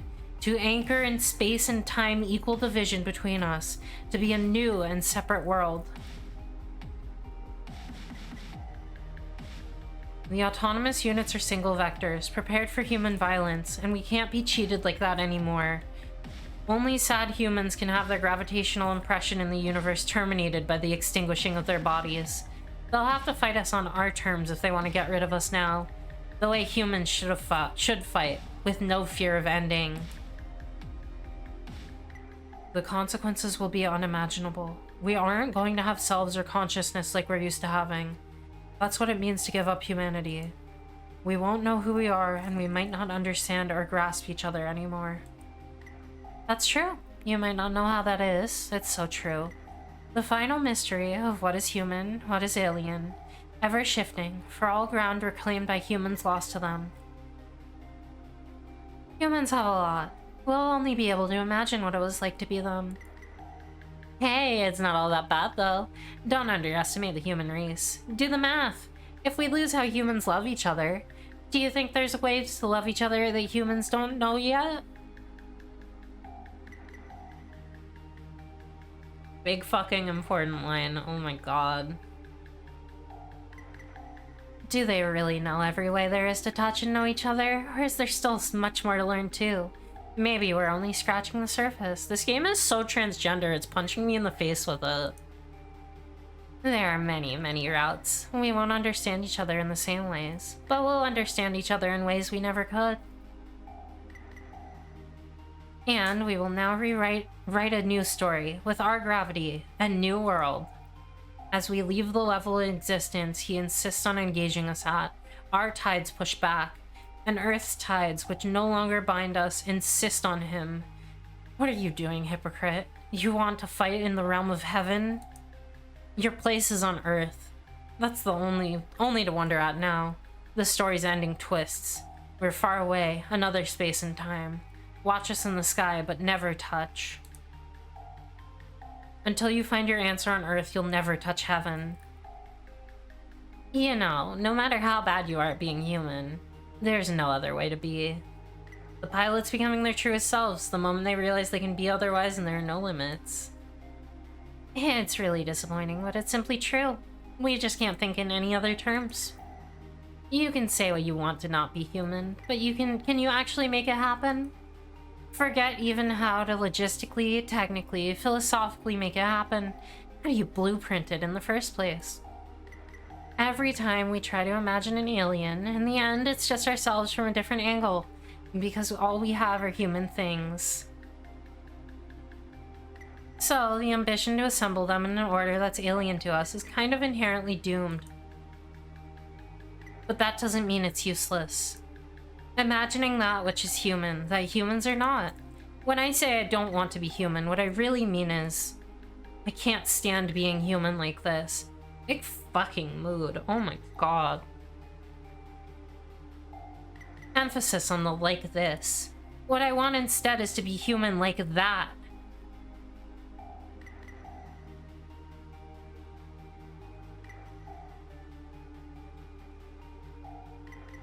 Saturn saying she wants to be a toy. That was the beginning of the space dream. Everyone in the Memorial Foundation felt that way when they sent us here. I like Saturn!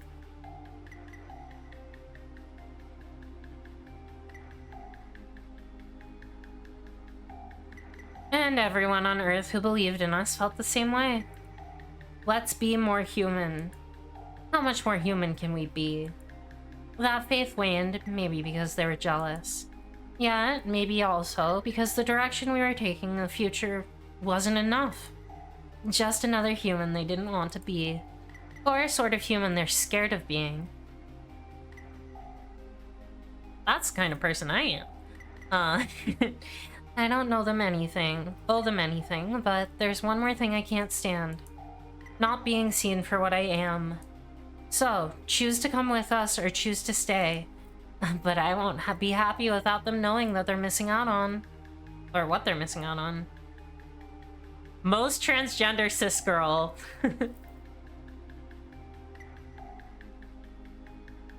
Yeah, a little bit of Venus's Please See Me in that. Yeah, definitely. Look up in the sky and see all the weird stuff we get to do with each other. And come join. Reactor collapse. Aversion event. The impulse, always deep and always lurking, to turn inside out. Everything has reversed. Nothing is the same. Giving up everything that isn't real for everything that is. So now they can't touch each other. Can't lie in bed with each other. Can't get legs entangled with each other. Instead, they have ways of physically interfacing that aren't like anything we could imagine. Clouds of particles drift into each other. Maybe they touch through each other instead of just on the surface. It can be in a cold and gentle way, like a ghost, like through a ghost. Or maybe a warm and gross way, like reaching into guts.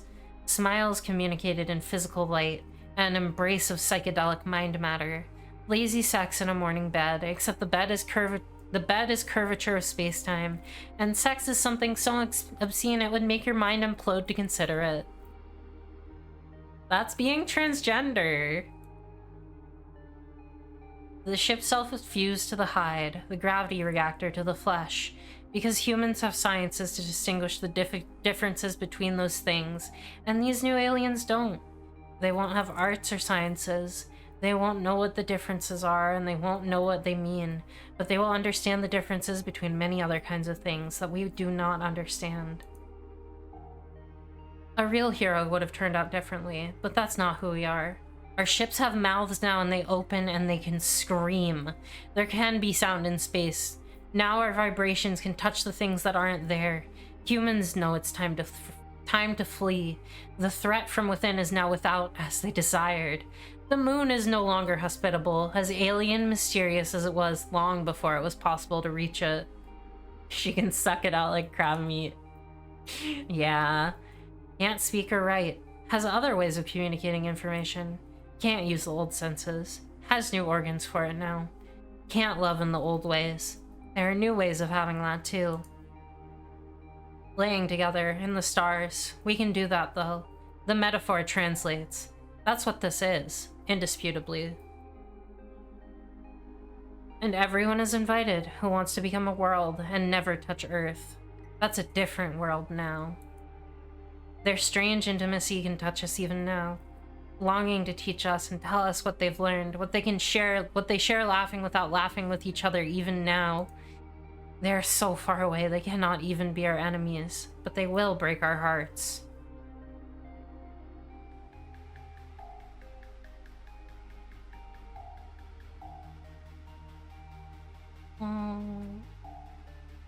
It's a lovely night tonight.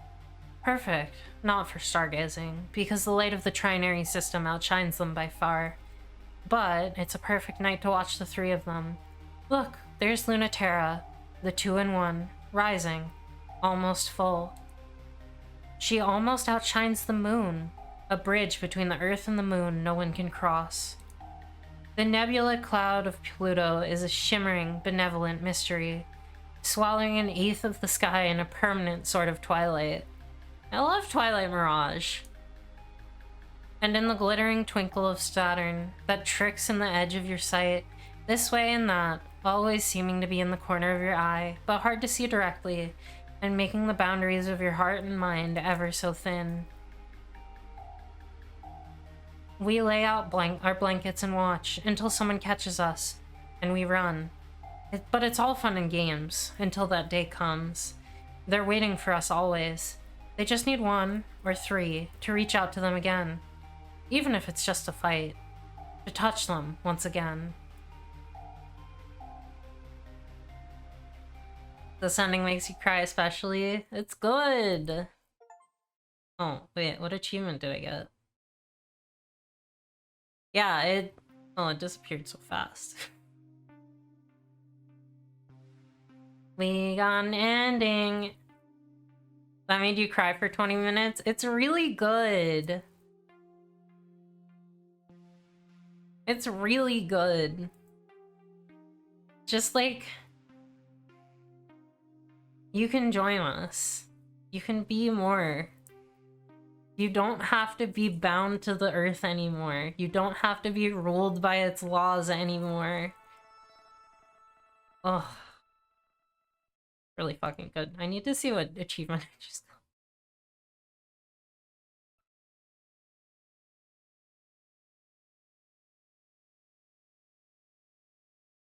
I need to know what it's called.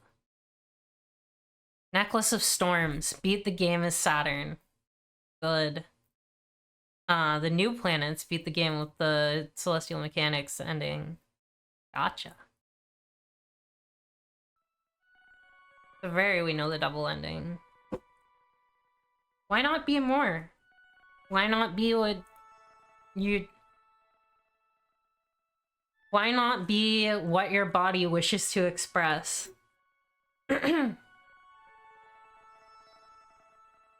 What's the fucking... hold on, I want to read the thing. Not there.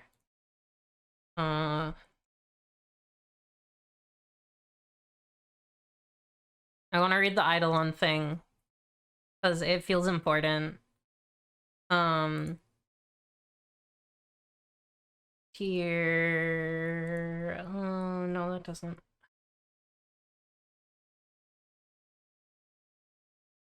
it's... I guess it's disco, like... the first or second one?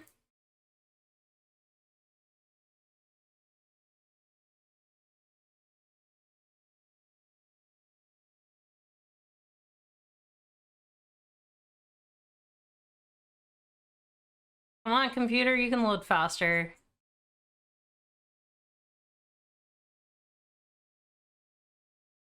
I really hope Luke, wrote down the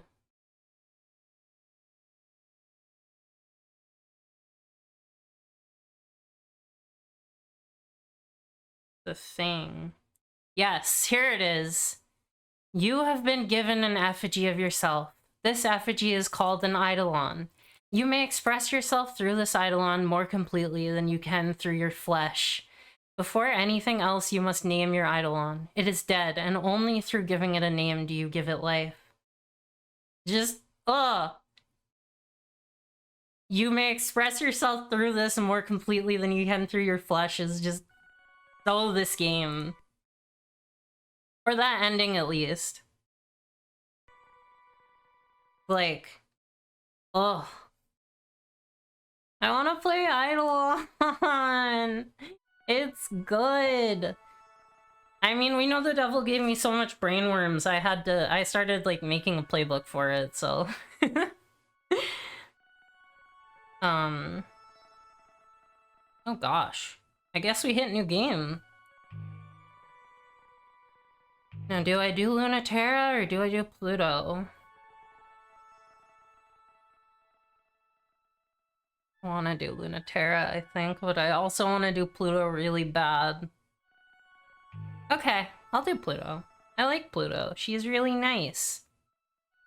Faction, Cradle's Graces, Self-Ship, Corun Macula. So I'm not sure. I think LT's ending is gonna be like the most rigid, but that's just a guess. Knowing her faction. No, I think I do want to do LT and then Pluto, because I think Pluto, just like ending wise, I know that's not how I want to. And as I'm wrecking Pluto, know that Lunaterra Full Oil is my favorite run. Well, I mean, you know, I like LT. Let's do LT. Faction, Memorial Foundation, Self-Ship, Mericrisium. Memorial Foundation Ace Pilot, fighting for the pilots to join the rest of humanity back on Earth. Before it's too late. Good at sniping, espionage, double-crossing, ghosting. Saturn again, just be mean. Oh.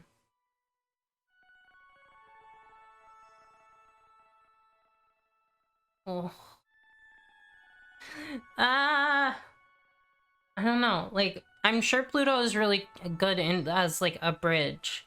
But also, I feel like Pluto ties everything together in a really interesting way.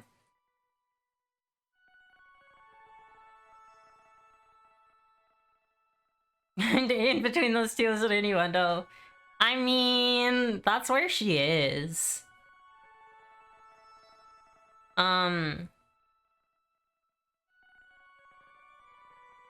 Oh, Lunaterra is in the middle, I see. Some places on me are fine, some places on the ship are fine. I want to do LT. She's bad at loving herself and everything else.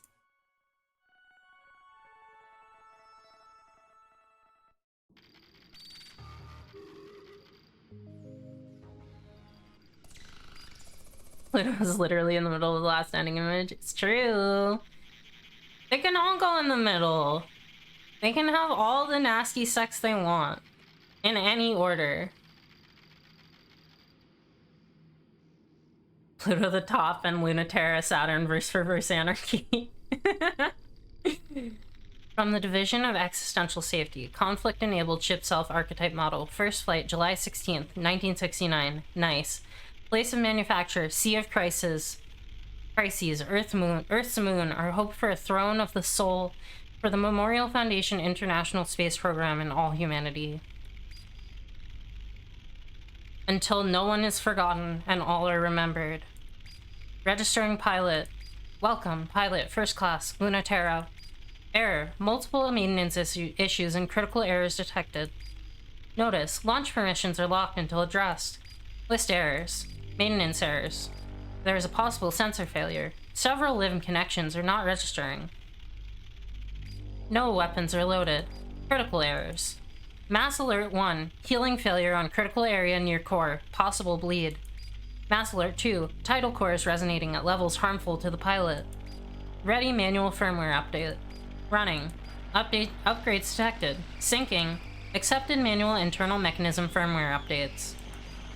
Switch to ammunition to conceptual mode. Custom sensors loaded. Dynamic limb optimization loaded. 1981.1.7 weapon loadout drivers loaded. Details, Mass Alert 1, I bleed 2.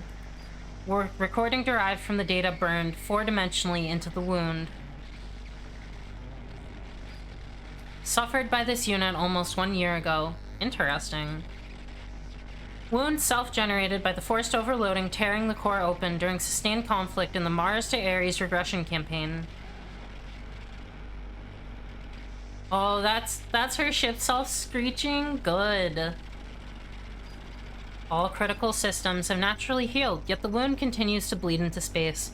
Fuel efficiency lowered, healing speed reduced, and tidal reactor speed cannot be regulated, leading to possibility of overload and increased pilot strain.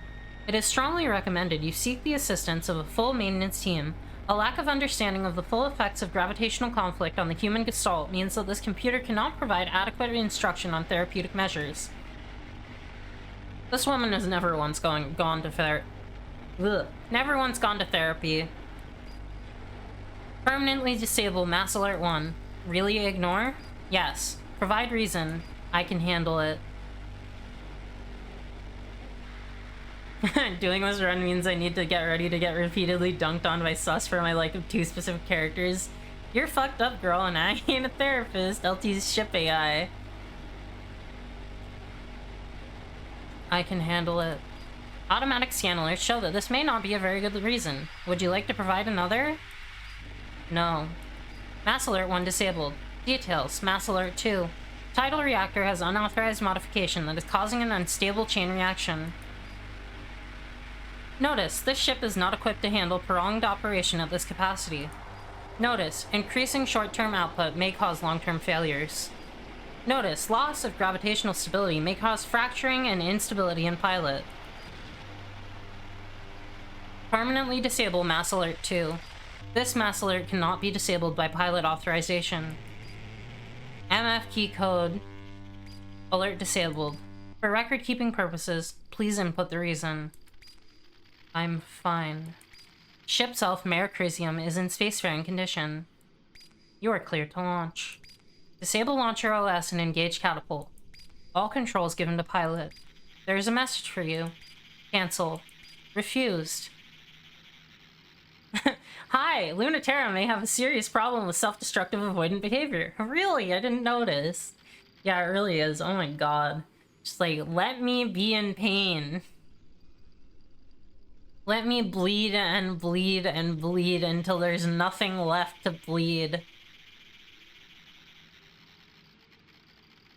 This message will be automatically played. Europa. Letting you do this is my gift to you, Lunaterra. Your favorite and loosest leash. Prove to me you've learned not to choke on it. Do you think she might be depresso? God, I hope so. I want to kiss her. Incoming message. Standing orders updated. If it's that urgent, it's too late. If it's not too late, it can wait. Let me enjoy the view of the rings. Whose rings are you looking at? They are beautiful. Even though there's only so long you can watch them before even the sight of the 6th planet rings become as boring as a blue sky. Mericrisium's sensors render them in every detail, using every sense, as perfect as she always has.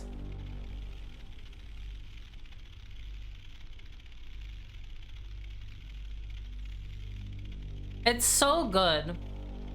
The 6th planet doesn't have a name. But the moon gets to be the moon still. It's so good how, like, distinct Lunaterra is as a person. Like, the moon is important, but Lunaterra isn't as important as the moon. But Saturn is more important than the 6th planet. The 6th planet doesn't get a name.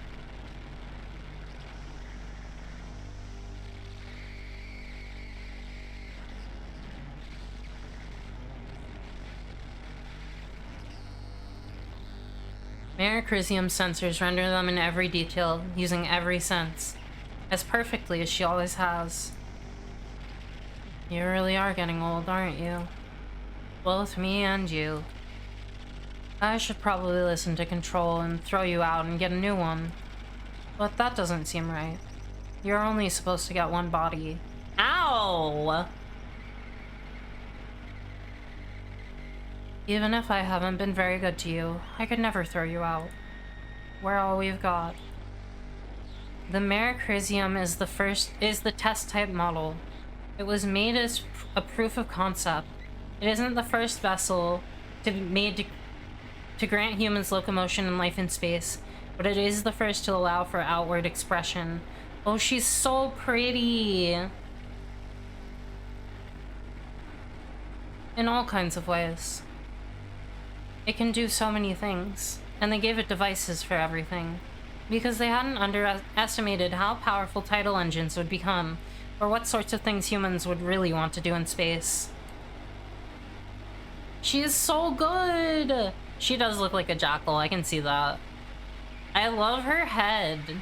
Like, that's a good mech head. Oh, it reminds me of, it's probably just because it's purple, but it reminds me of Ava 1. Of course it does.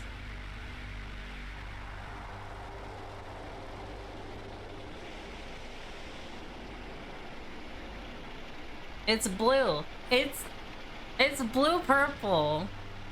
It's like a dark blue with some pink. The blood makes her purple. It's the first machine made for conflict, but it's also the last machine that was meant for other things too. A ceremonial tin soldier, made to impress. An impossible to use machine. Mind machine or biofeedback interfacing is necessary to give humans control over a second body, but the Manacresium is done completely manually. It does look like lapis lazuli. It's even got the gold. Yeah, it totally does. I like that. It makes Lunaterra sort of a genius and sort of an idiot that she can't do things any other way. I love this MILF who can only drive stick. I'm having so much fun, it's hard to believe it's going to be over so soon. No, I love it when old things are over. She's so hot for that. I know! And new things begin. Open the channel. Let's hear those standing orders. It's January 1st, 1980. In the long and cold war, where humanity united against its nemesis, an existential threat from beyond the stars, has been over for a long time. Since the 50s, we have been fighting a war against an existential threat that we cannot understand, cannot perceive, and is powerless against the technology of Earth. That's a pretty stupid sort of war to fight, but isn't it? But when there's enough of a mess down here to worry about. Humanity is already the undisputed authority of reality, and we have the physics to prove it. It's time to return to Earth, our home, the seat of the universe.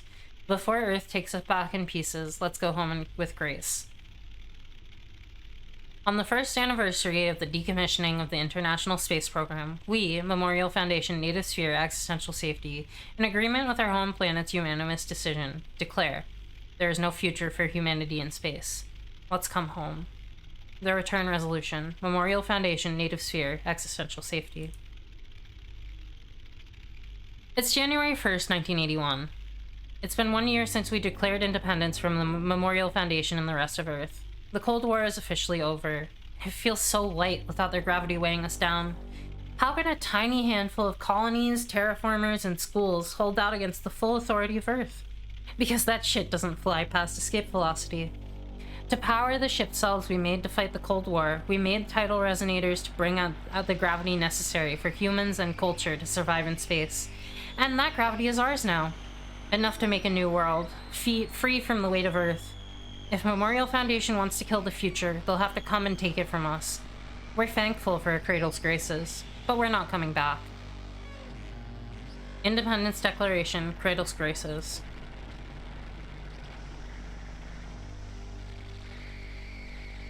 It's January 25th, 1981. Memorial Foundation and Cradle's Graces have been having fun for a little over a year and nothing is breaking the stalemate. Earth is getting impatient. They have good reason to believe that the existential threat posed by a divided humanity in space is much greater than any theoretically malevolent entity outside the native sphere. While the kids are fighting, Earth is getting ready to list the humans remaining in space as part of the existential threat. And when they do, they'll send real weapons, and end this war fought with plastic toys. Their justification?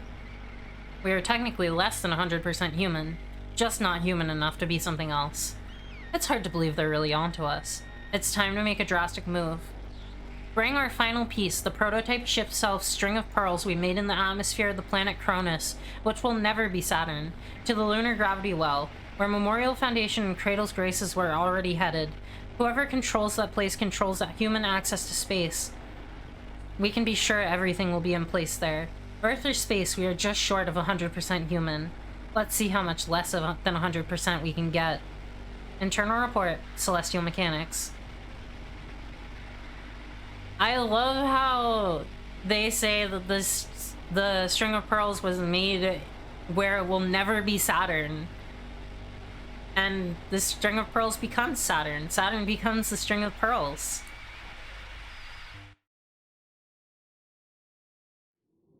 They're the same.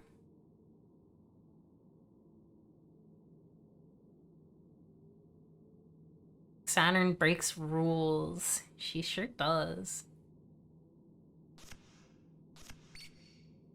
So you really have betrayed us, huh? Haven't you?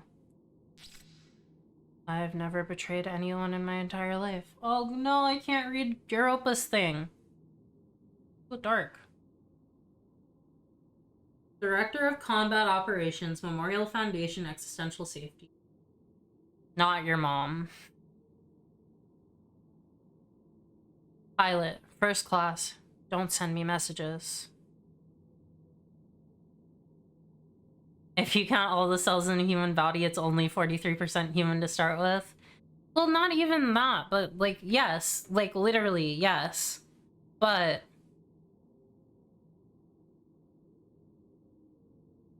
humanity is given and taken so easily within our society. Like, it's so easy to, like, look at anything and see people being dehumanized. Like, it's the #1 thing you do when you want to fuck someone over. My microbiome is another human. It's just tiny humans all the way down. But, like, people can consider other people inhuman so easily, and it's so fucked up. And you know what? Why not fucking embrace it? Because nothing's gonna change their mind until they actually see how, you know, it won't. They won't change their minds. We will never be human enough for them, so why even try?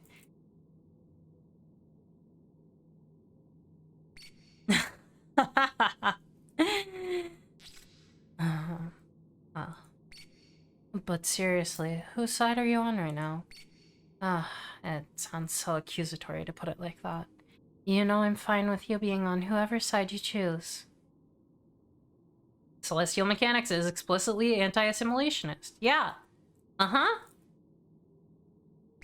So I can destroy them and drive you back to me. That may end up being a lot of people. What? You don't think I'm up for it? Don't worry about yourself about that part, kitten. If you wanted me to defect back, you could always just ask. Oh, sweet girl. I'm not interested in you coming back so you can walk away again. How many times did Halamid fall for that? It shouldn't count as tricking her if she knew it was coming every time. Oh, stop it. I hate it when you're modest. It's so beneath you. Give her at least the dignity of a subtle seduction. I would have. That's not what she wanted.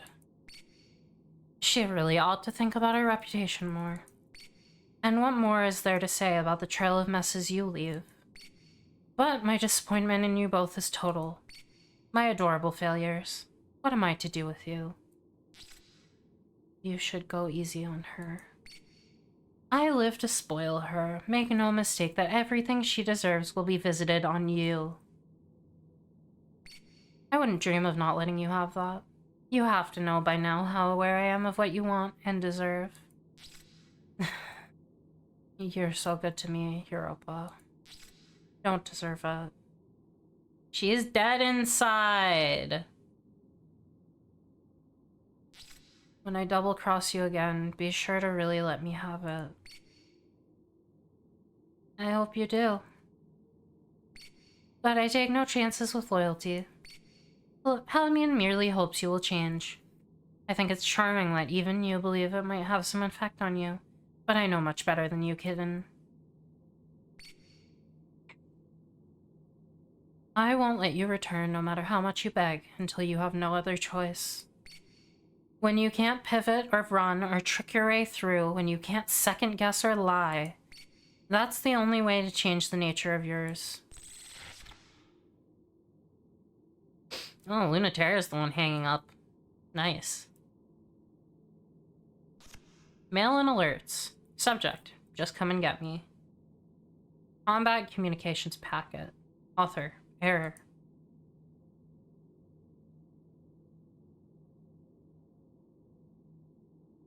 Is this from Saturn?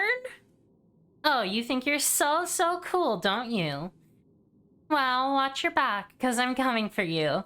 Think that #1 position is about to last? Not a chance.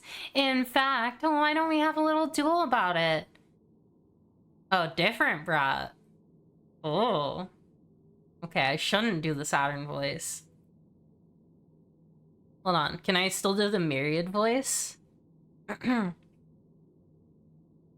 Come meet me in the shadow of Olympus Mons, and I'll make sure that this time you're the one left splattered and helpless and pinned on the side of the mountain, and not me, like the last 9 times.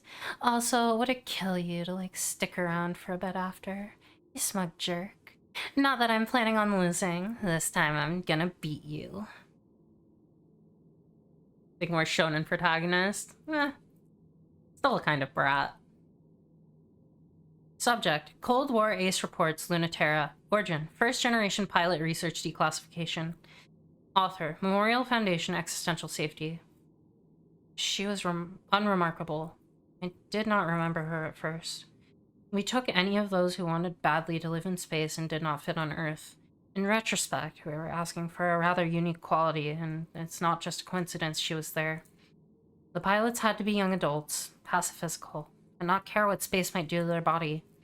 It's not so surprising that someone like her would have emerged from that pool of people, but the woman you know today has been iterated on since she was an adolescent. Yeah, seeking out people who don't care what happens to their bodies. That sounds familiar. Be assured, I saw nothing of promise in her when I first met her. I told her that myself, as I told all the students. I am uninterested in your potential. We are judged by the self we create. I find that it encourages brats to not take their specialness so seriously. Yeah, iterated on is a really way to phrase. That was not Lunaterra's problem. Piece by piece, she created someone very interesting to be. We gave those children permission, and Lunaterra was simply unique in her execution. She was never encouraged. She was never punished. We will never find another prodigy like Lunaterra by looking for tidily sensitive children, because they do not exist. We will not find them pre-made. They must create themselves. Was this not the dream of the Memorial Foundation space program? Please stop sending me your strongest soldiers and send me your most depressed soldiers instead. A justification for return. Memorial Foundation Declaration of Intent. Generation Emissary, Palamine. Earth is not a sphere of our home planet.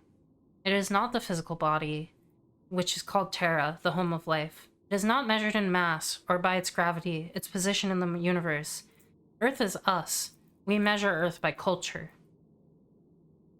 We are the Earth, humanity by the particles of its mass, and by our gravity its body is formed.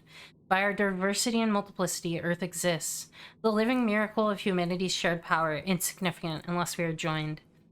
This international space program, with representatives all across Earth, represents our commitment to peace, that humanity will never seek again to destroy itself, that humanity has the right to eternal life, invincible bodies, and unrestricted movement in space. As humanity expands beyond this sphere, as extensions of the universal human rights of life, culture, and freedom. To protect the growth and sanctity of all culture, ensure a future for humanity, and the defeat of our enemy, on this day, we inaugurate the International Memorial Foundation Space Program. Send me your most pathetic sopping wet beasts, please. I can't fix them, but I don't care. What's fucked up about them is way more interesting to me.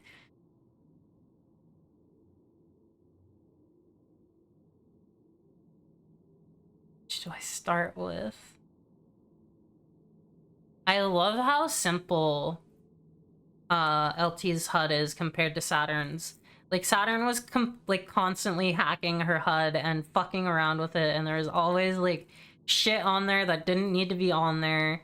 and weird at like glitchy shit, and Lunaterra's is so neat, so boring, just has what it needs to have. Not even boring, just like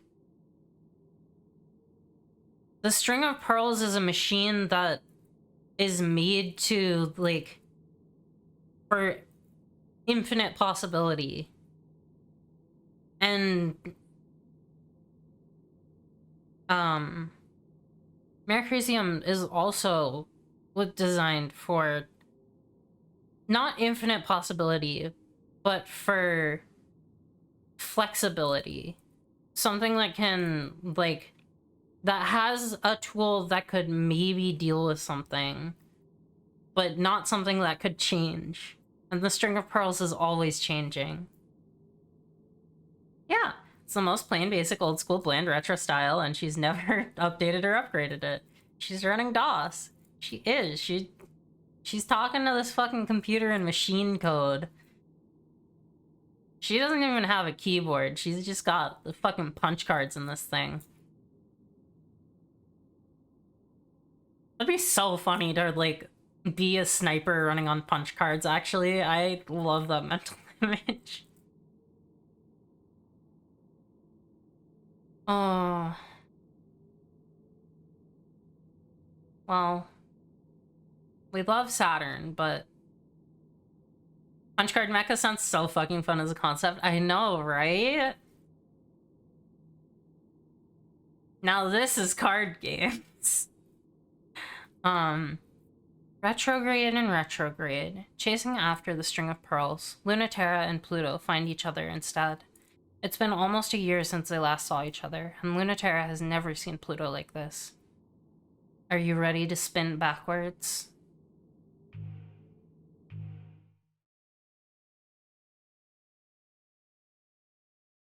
This is probably going to be the last one for the night.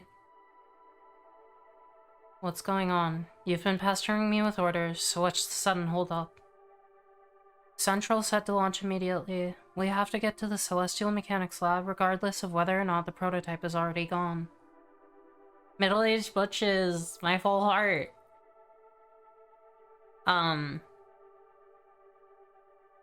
There's valuable information there, but it's worthless if Cradle's Graces gets there first. Have some patience, Lunaterra. The Cradle's Graces carrier just launched a completely unknown ship self. This can't be right. A person can't pilot a ship that big. The tidal resonance should tear the pilot apart. Is this impossible, I hope? Wait, did I? Okay. Just making sure. Well, this track rocks. I've never seen anything like it, and no, you can't fight it, Lunaterra, so don't even think about it. Any better ideas? It must be headed for where the prototype launched, right? Where else?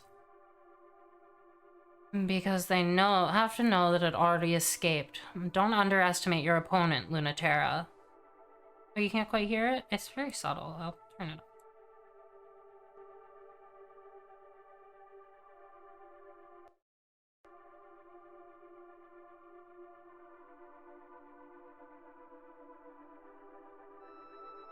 This is Cradle's Graces. It's a good fucking theme. Scavenging the lab may be useful anyway.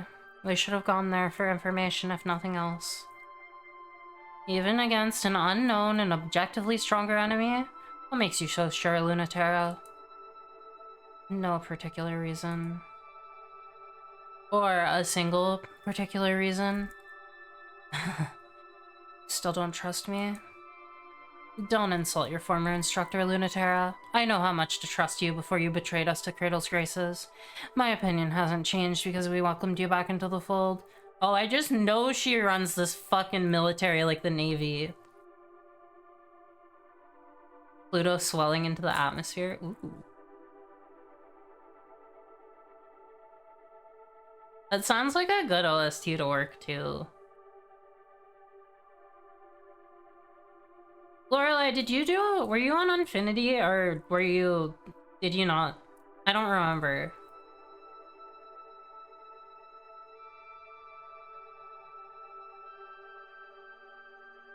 You deserve more space sets.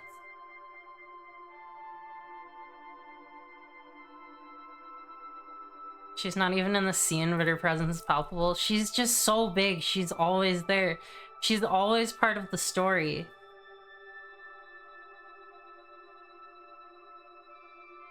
Ah, yeah. Okay, that makes sense. You should get space sets.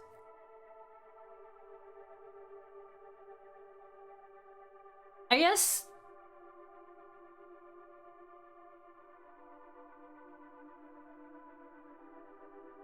Yeah, she's very big. It's... Oh, I want you to have it. I hope you get it. I'm putting out the luck into the air so you get it.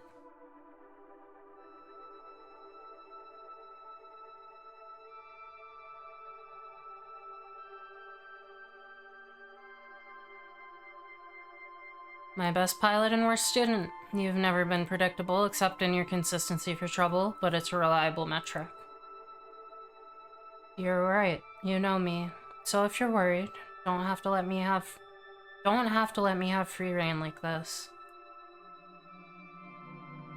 Since you were a kid from your earliest academy days, you've never been able to look in my eyes and lie. You only got away with anything by keeping your mouth shut. Very unlike Pluto, the hopes of Cradle's graces. She could lie right to my face with a smile if she thought it was for the best.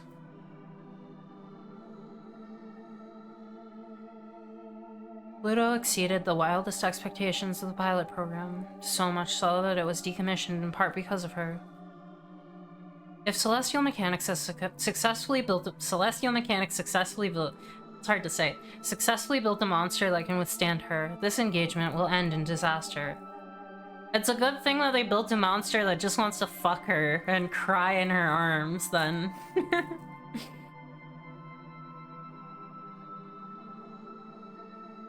And that is much more terrifying than this machine you're so eager to fight. That concerns me far more than you betraying us or fighting a battle you can't possibly win.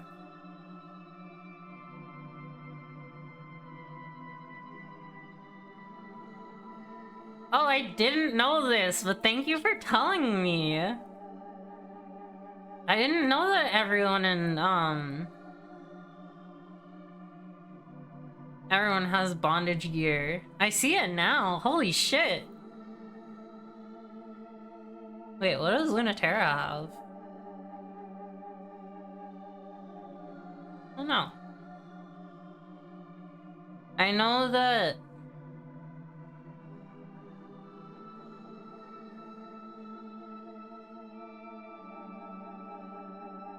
I guess they're bound to Earth's gravity. I don't think any of you really understood what you're doing. Harness under a blazer is a good look. Yeah, it is. You gotta have the also a good look is like just a lot of chains, which is probably more of the violet look. There's one really great one that doesn't technically appear in the game you'll mention after the ending. Yay, I can't wait. I don't think any of you really understood what you were doing. Pluto is unreal. She's far more overwhelming than any of you understood. If that ship is unworthy of Pluto, it's going to be torn apart under the pressure of her, not the other way around. Pluto is the only real human being. No wonder how she feels so alien when she looks at us. She doesn't... I love LT.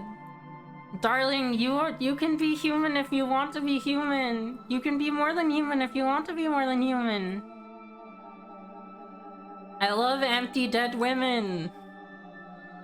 I'm empty dead women. You want me to let you take out an impossibly dangerous mission because you think you can save our enemy?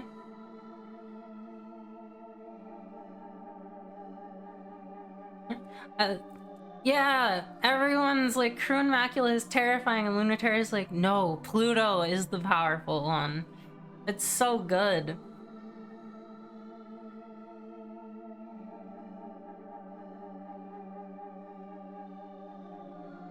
Oh, the rope. The white straps are a harness. Got it. Okay. Wait, now I have to look.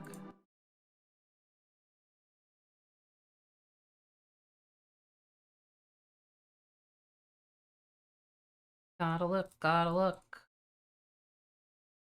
Oh yeah, okay. I see, I see.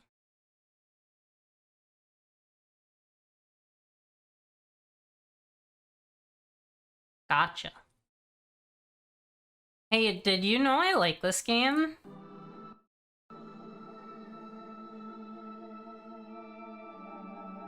Ugh, I'm getting crunchy though. What can I say to that? Maybe she can teach you the lesson I can't. Like waking up underwater to the wet burn of your lungs' desperation for air. Like floating untethered in space, unable to move under your own power. Losing the security of gravity is like being naked in space. Gravity is necessary for human life in space. Gravity is necessary for unrestricted movement in space. You can't have one without the other. The force that binds your existence together. The force to shape foreign bodies. Pure agency. Gravity is necessary not just to live in space, but to be human in space. But being human is a little harder for Pluto, so she has to work for it. The tidal forces of her spacefaring body, the Kryn macula, are as strong as she believes, and as weak as she feels. And Lunaterra needs to make sure all the calculations are in order. Everything in her ship operates manually. She's just been at it long enough that it feels like a second skin. The jolt of nostalgia interrupts Lunaterra's mental math. She forgets to carry the one. It interrupts Pluto's focus, and she has a moment where she's not invincible. Close enough to touch the surface of the moon lab, Lunaterra is seen and known by Pluto, and they are suddenly falling down the well of too late and nothing you can do. I knew it. Warning, gravitational interference. It's important to get a grip, knowing that there's nothing you can do if it's something Pluto considers freeing, and Lunaterra considers exciting. Feeling doomed is clear permission to do whatever. As soon as the Mercursium is through the cloud cover, she fires solid light into the remains of the Celestial Mechanics lab and chases it through the wound.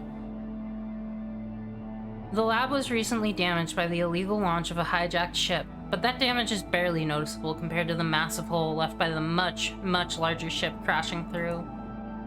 Lunaterra acts fast under pressure. If there's no point in hiding, there's no point in stopping. It's true, Lunaterra is living on the whim of Kryn macula, which can probably do whatever to her at any time. If she can't run away, she wants to make the first move. It's the sort of thing that makes a lot of sense if you think about it, and no sense at all if you think a little more. But that's Lunaterra, isn't it? She's betting you'll think too much, or not enough. Against Pluto, is that really such a good idea? She is someone who always thinks just enough. Which makes it easy for Lunaterra to slip through, deep into the lab, until it gets quiet except for the sounds of the moon quaking and trembling. After almost a year, the dread and the thrill is way too much to slow down and start talking. That's what the arrow flying into Pluto's gravity well is saying. Who will make the first move? When Lunaterra punctures the last armor layer and opens up the terminal cavern, light spills out, and screaming sound, because the Kryn macula is peeling the lab and most of the moon inside out with the forces of its own tides. It's not something that's impossible or anything. It's just something that's only possible in theory, which is still terrifying. More terrifying. And more terrifying than that power is Pluto's finesse. And more terrifying than the finesse is her gentleness, spooling matter like threads in the tiny galaxy of which she is the sun. Her power is very kind, but it's also a little perverse. What meaning does mercy have from something that can core out a moon? Kryn macula's developers compare it to a black hole. They wanted a machine so powerful and absolute, even light couldn't escape it. Lunaterra understands now that was wrong. She's a star, gushing and twinkling with matter and light. Who wouldn't be swept up in that? The Mare Crisium is so small. Pluto has never seen it from a perspective like Crun Maculus before. She never imagined it would look so fragile from here, like a toy version of the fierce fighter she remembered. Pluto's sense of scale is true. Lunaterra feels just like a plastic toy too. Come on, say something. It's making me sad. It really does fit you. So much more than I ever thought. Is it hard to look away? Being able to render you speechless is the power I've always dreamed of. What do you think? I know just a look won't change your mind, but I want you to tell me. Tell you what? That I regret betraying you? I told you then that I always would. No, I won't let you do this, Lunati. Did you think I'd be mad? I mean, of course I'm mad at you, but not for anything you did to me. I wouldn't ever be mad at you for not having enough faith in me to see through Cradle's Grace's dream of a new home for humans in space. I'm just mad at you for not having enough faith in yourself to see it through, and leaving all the work to me. Oops, I guess that's why I'm a little upset with you. Not mad, you know. Just disappointed. I can't believe I'm still the one scolding you like a kid. I'm trying to be the grown-up, you know. I did the responsible thing. I took the realistic option. I'm here to play the part of the boring adult, the grown-up villain. Oh, that's right. I remembered why I actually am mad at you. You better not go down quietly. You better really believe what you just said. I'll forgive you if you left us for something stupid, but I'll never forgive you if you left us for something you don't believe in. And you'd better not believe in it, because I also won't forgive you for fighting for a future that cruel.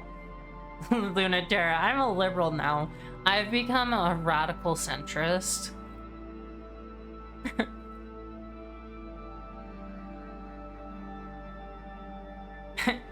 Radical centrism in this game is just geocentrism. That doesn't leave me a lot of options. I don't think I can fight against that. Don't you dare. I won't forgive that either. Were you hoping, maybe, that it wouldn't be like this? That I wouldn't have to fight? It'll change you. In ways you don't understand. I've seen you fight so many times. I saw when you got that scar and your poor ship got her wound. Has anyone else seen that side of you as much as me? I don't think so. Not even Europa. But it's different when you're on the other side. You think I don't really know you because I've never stared down the barrel of your rifle or felt that knife nick into my ship? It's a different kind of knowing. Teach me, then. Or I'll teach you. Pluto learns a lesson, or Lunaterra gets schooled. We're going loyal. Memorial Foundation advances. Why is it so... It goes so fast. And you'll live in a faction whose primary design notes include the phase veneer of multiculturalism. Oh, it hurts. Ouch. What's it gonna be, Lunati? Oh, right. You never want to make the first move. Then I can go. Pluto sweeps up the swirling, tumbling matter in the hollowed-out moon. Making the second move has always worked out for Lunaterra. She's never been good at setting the pace, only outsmarting it. So, it's the only move to make. Even still, maybe there aren't any winning moves. Lunaterra has to be ready for that possibility. The Crun Macula is a very impossible sort of machine. Almost as impossible as Pluto. Crun Macula can grind spacetime to a crawl with its tidal forces. Crun Macula can pull ambient matter into a whirl with enough friction for the combustion to give birth to a star. Emotionally, and almost as much physically. A tiny sun is born, but Lunaterra has just gotten out of the way. Lunaterra isn't where Pluto is expecting, and then there's suddenly a hail of bullets in her skull. Oh, the tagline is never forgotten, every story told. Pluto doesn't mind the onslaught, but it's still shocking. Not in an unpleasant way. It's actually very joyful. Really? Really? You're not just trying to scare me? For real, not a joke? We're finally going to have a fight about it? Is this body so me you finally aren't going to be weird about fighting it? Lunaterra thinks Pluto could use a lesson in how terrifying actual combat can be, but is there anyone terrifying enough to teach it to her?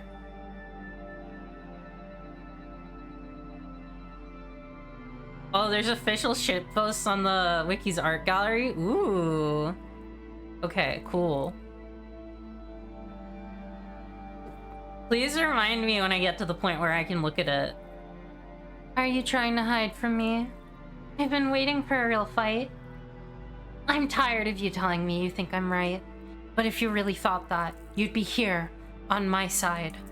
So prove I'm wrong already, or admit defeat. Bullets through her arm and chest and pretty much everywhere, but that's not a problem. Tear the bullets, even if they're light, redirect them with gravity, pull them into a cosmic whirl. They will never even reach her. They will always be approaching, never meeting. They will be an infinite whirl. And that whirl will become a star, washing the Merecrisium in heat and light and radiation. Ah, that's more like it. Not fast enough, Pluto. And then she runs Pluto through. It's not enough, but it hurts. It's serious. The brittle spear is of a cold and rational metal that repels cosmic concepts. Thank God. I was beginning to worry you didn't care about anything anymore. So here. The star supernovas. Krun Macula holds the star, and Krun Macula is the star. Lunaterra almost doesn't get out of it. Her engines overheat. I wish she would run me through TVH. Mood. The electromagnetic current shorts her sensors and her chassis is fried. But she can move more than Pluto can. At least for long enough to get away. Finally, you penetrate me, obliterates LT with the supernova. Listen, sometimes you get penetrated and then you explode really fast. It's just how it goes.